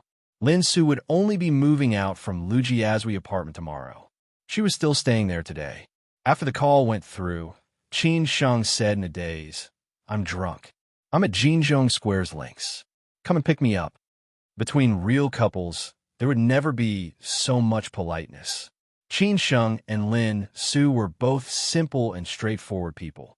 He would not feel that he would disturb or trouble Lin Su, because Lin Su was his girlfriend. It was the same for Lin Su. Hence, after hanging up the call, she directly drove to Link's. She was only worried that Qin Sheng would be in danger if he drank too much. This drinking party went on for 2 hours. The others were also almost drunk. Qin Sheng was completely numbed by the alcohol and music. He held on to his last bit of sobriety. If he and Xiaozong were to make a move on Qin Sheng at this moment, Qin Sheng would probably die. Yu Miang felt that it was enough. Hence, they all left with their female companions. Before they left, he said a few words to the beauty. Qin Sheng was a normal man. He did not believe that Qin Sheng would reject a beauty who threw herself into his arms. Moreover, no matter if it was her temperament, appearance, or figure, this beauty was the best tonight. Qin Sheng could control himself. He was already waiting for Qin Sheng's nude photos. The beauty and Qin Sheng helped each other out of Link's. Yu Miyang and the rest had already called for a designated driver or took a taxi and left. The beauty drove a Mercedes-Benz C200L and parked it in the underground car park of Jinzhong Square. She was ready to take a taxi to the hotel that she had booked. She was more sober than Qin Sheng. After she stopped the taxi, Qin Sheng suddenly squatted by the roadside and vomited. The beauty could only let the taxi leave first. Then, she bought a bottle of water and took care of Qin Sheng at the side. This service was quite good. After a while, Qin Sheng recovered. The beauty supported Qin Sheng and said coquettishly, "Are you feeling better? I'm a little sleepy. Let's go back." "Where to?" Qin Sheng asked casually. The beauty said weakly, "It's so late. I don't want to go home. Accompany me tonight. I've already booked a hotel. Aren't you afraid that I'll eat you up?" No matter how stupid Qin Sheng was, he could understand what this beauty meant. It was obvious that she was going to throw herself into his arms tonight. The beauty smiled coquettishly and said, "I'm waiting for you to eat me up." After all, this was Yi Muyang's friend. He could not reject her too directly, nor could he hurt the beauty's face. He could only be tactful. If he left Lin Su and really went to the hotel with this beauty, Lin Su would probably break up with him tomorrow. Qin Sheng would not do such a thing where the gains did not make up for the losses. "Your girlfriend? Am I not as pretty as your girlfriend? Are you really willing to leave me here alone? You can let her go back first." The beauty was on a mission. Naturally, she could not let Qin Sheng go so easily. "You're not as pretty as me, right?" Lin Su, who had just arrived at Jinzhong Square, smiled faintly. Before she parked her car, she saw Qin Sheng standing by the side of the street with the help of the beauty. However, she was not angry. If Qin Sheng was really interested in beauties, he would not have asked her to come and pick him up. When she walked to their side, Lin Su happened to hear their conversation. She knew that this was Qin Sheng's little trick. She heard this beauty with heavy makeup say, "Am I not as pretty as your girlfriend?" Of course, Lin Su had to tell her, "You're definitely not as pretty as me." The beauty turned around in surprise and looked at Lin Su up and down in surprise. She did not know where this beauty came from. Hearing what she said, could it be that she was Qin Sheng's girlfriend? "Wife, you're here." Seeing Lin Su, Qin Sheng finally heaved a sigh of relief and directly rushed over. Seeing Qin Sheng's drunken look, Lin Su was a little angry.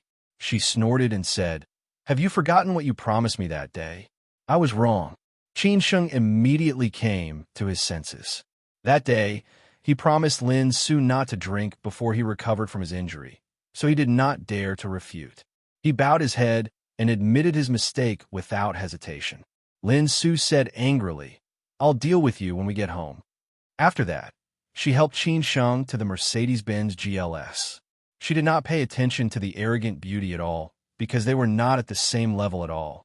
Looking at the residual shadow of the Mercedes-Benz GLS, the beauty could only be confused in the wind. It seemed that she did not understand what had happened. She was the only one left. The beauty, who was obviously more elegant than her, with height and appearance crushing her, was actually Qin Sheng's girlfriend. It was the first time that she lost so completely. At the same time, she also admired Qin Sheng's self-control. On the way back to Lu Jiazui Central Apartment, Lin Su kept silent. Qin Sheng was more uncomfortable, so he did not speak. The atmosphere in the car was a little depressed until Qin Sheng recovered and said, "Angry." Lin Su did not speak. She still looked ahead and drove seriously. "Really angry?"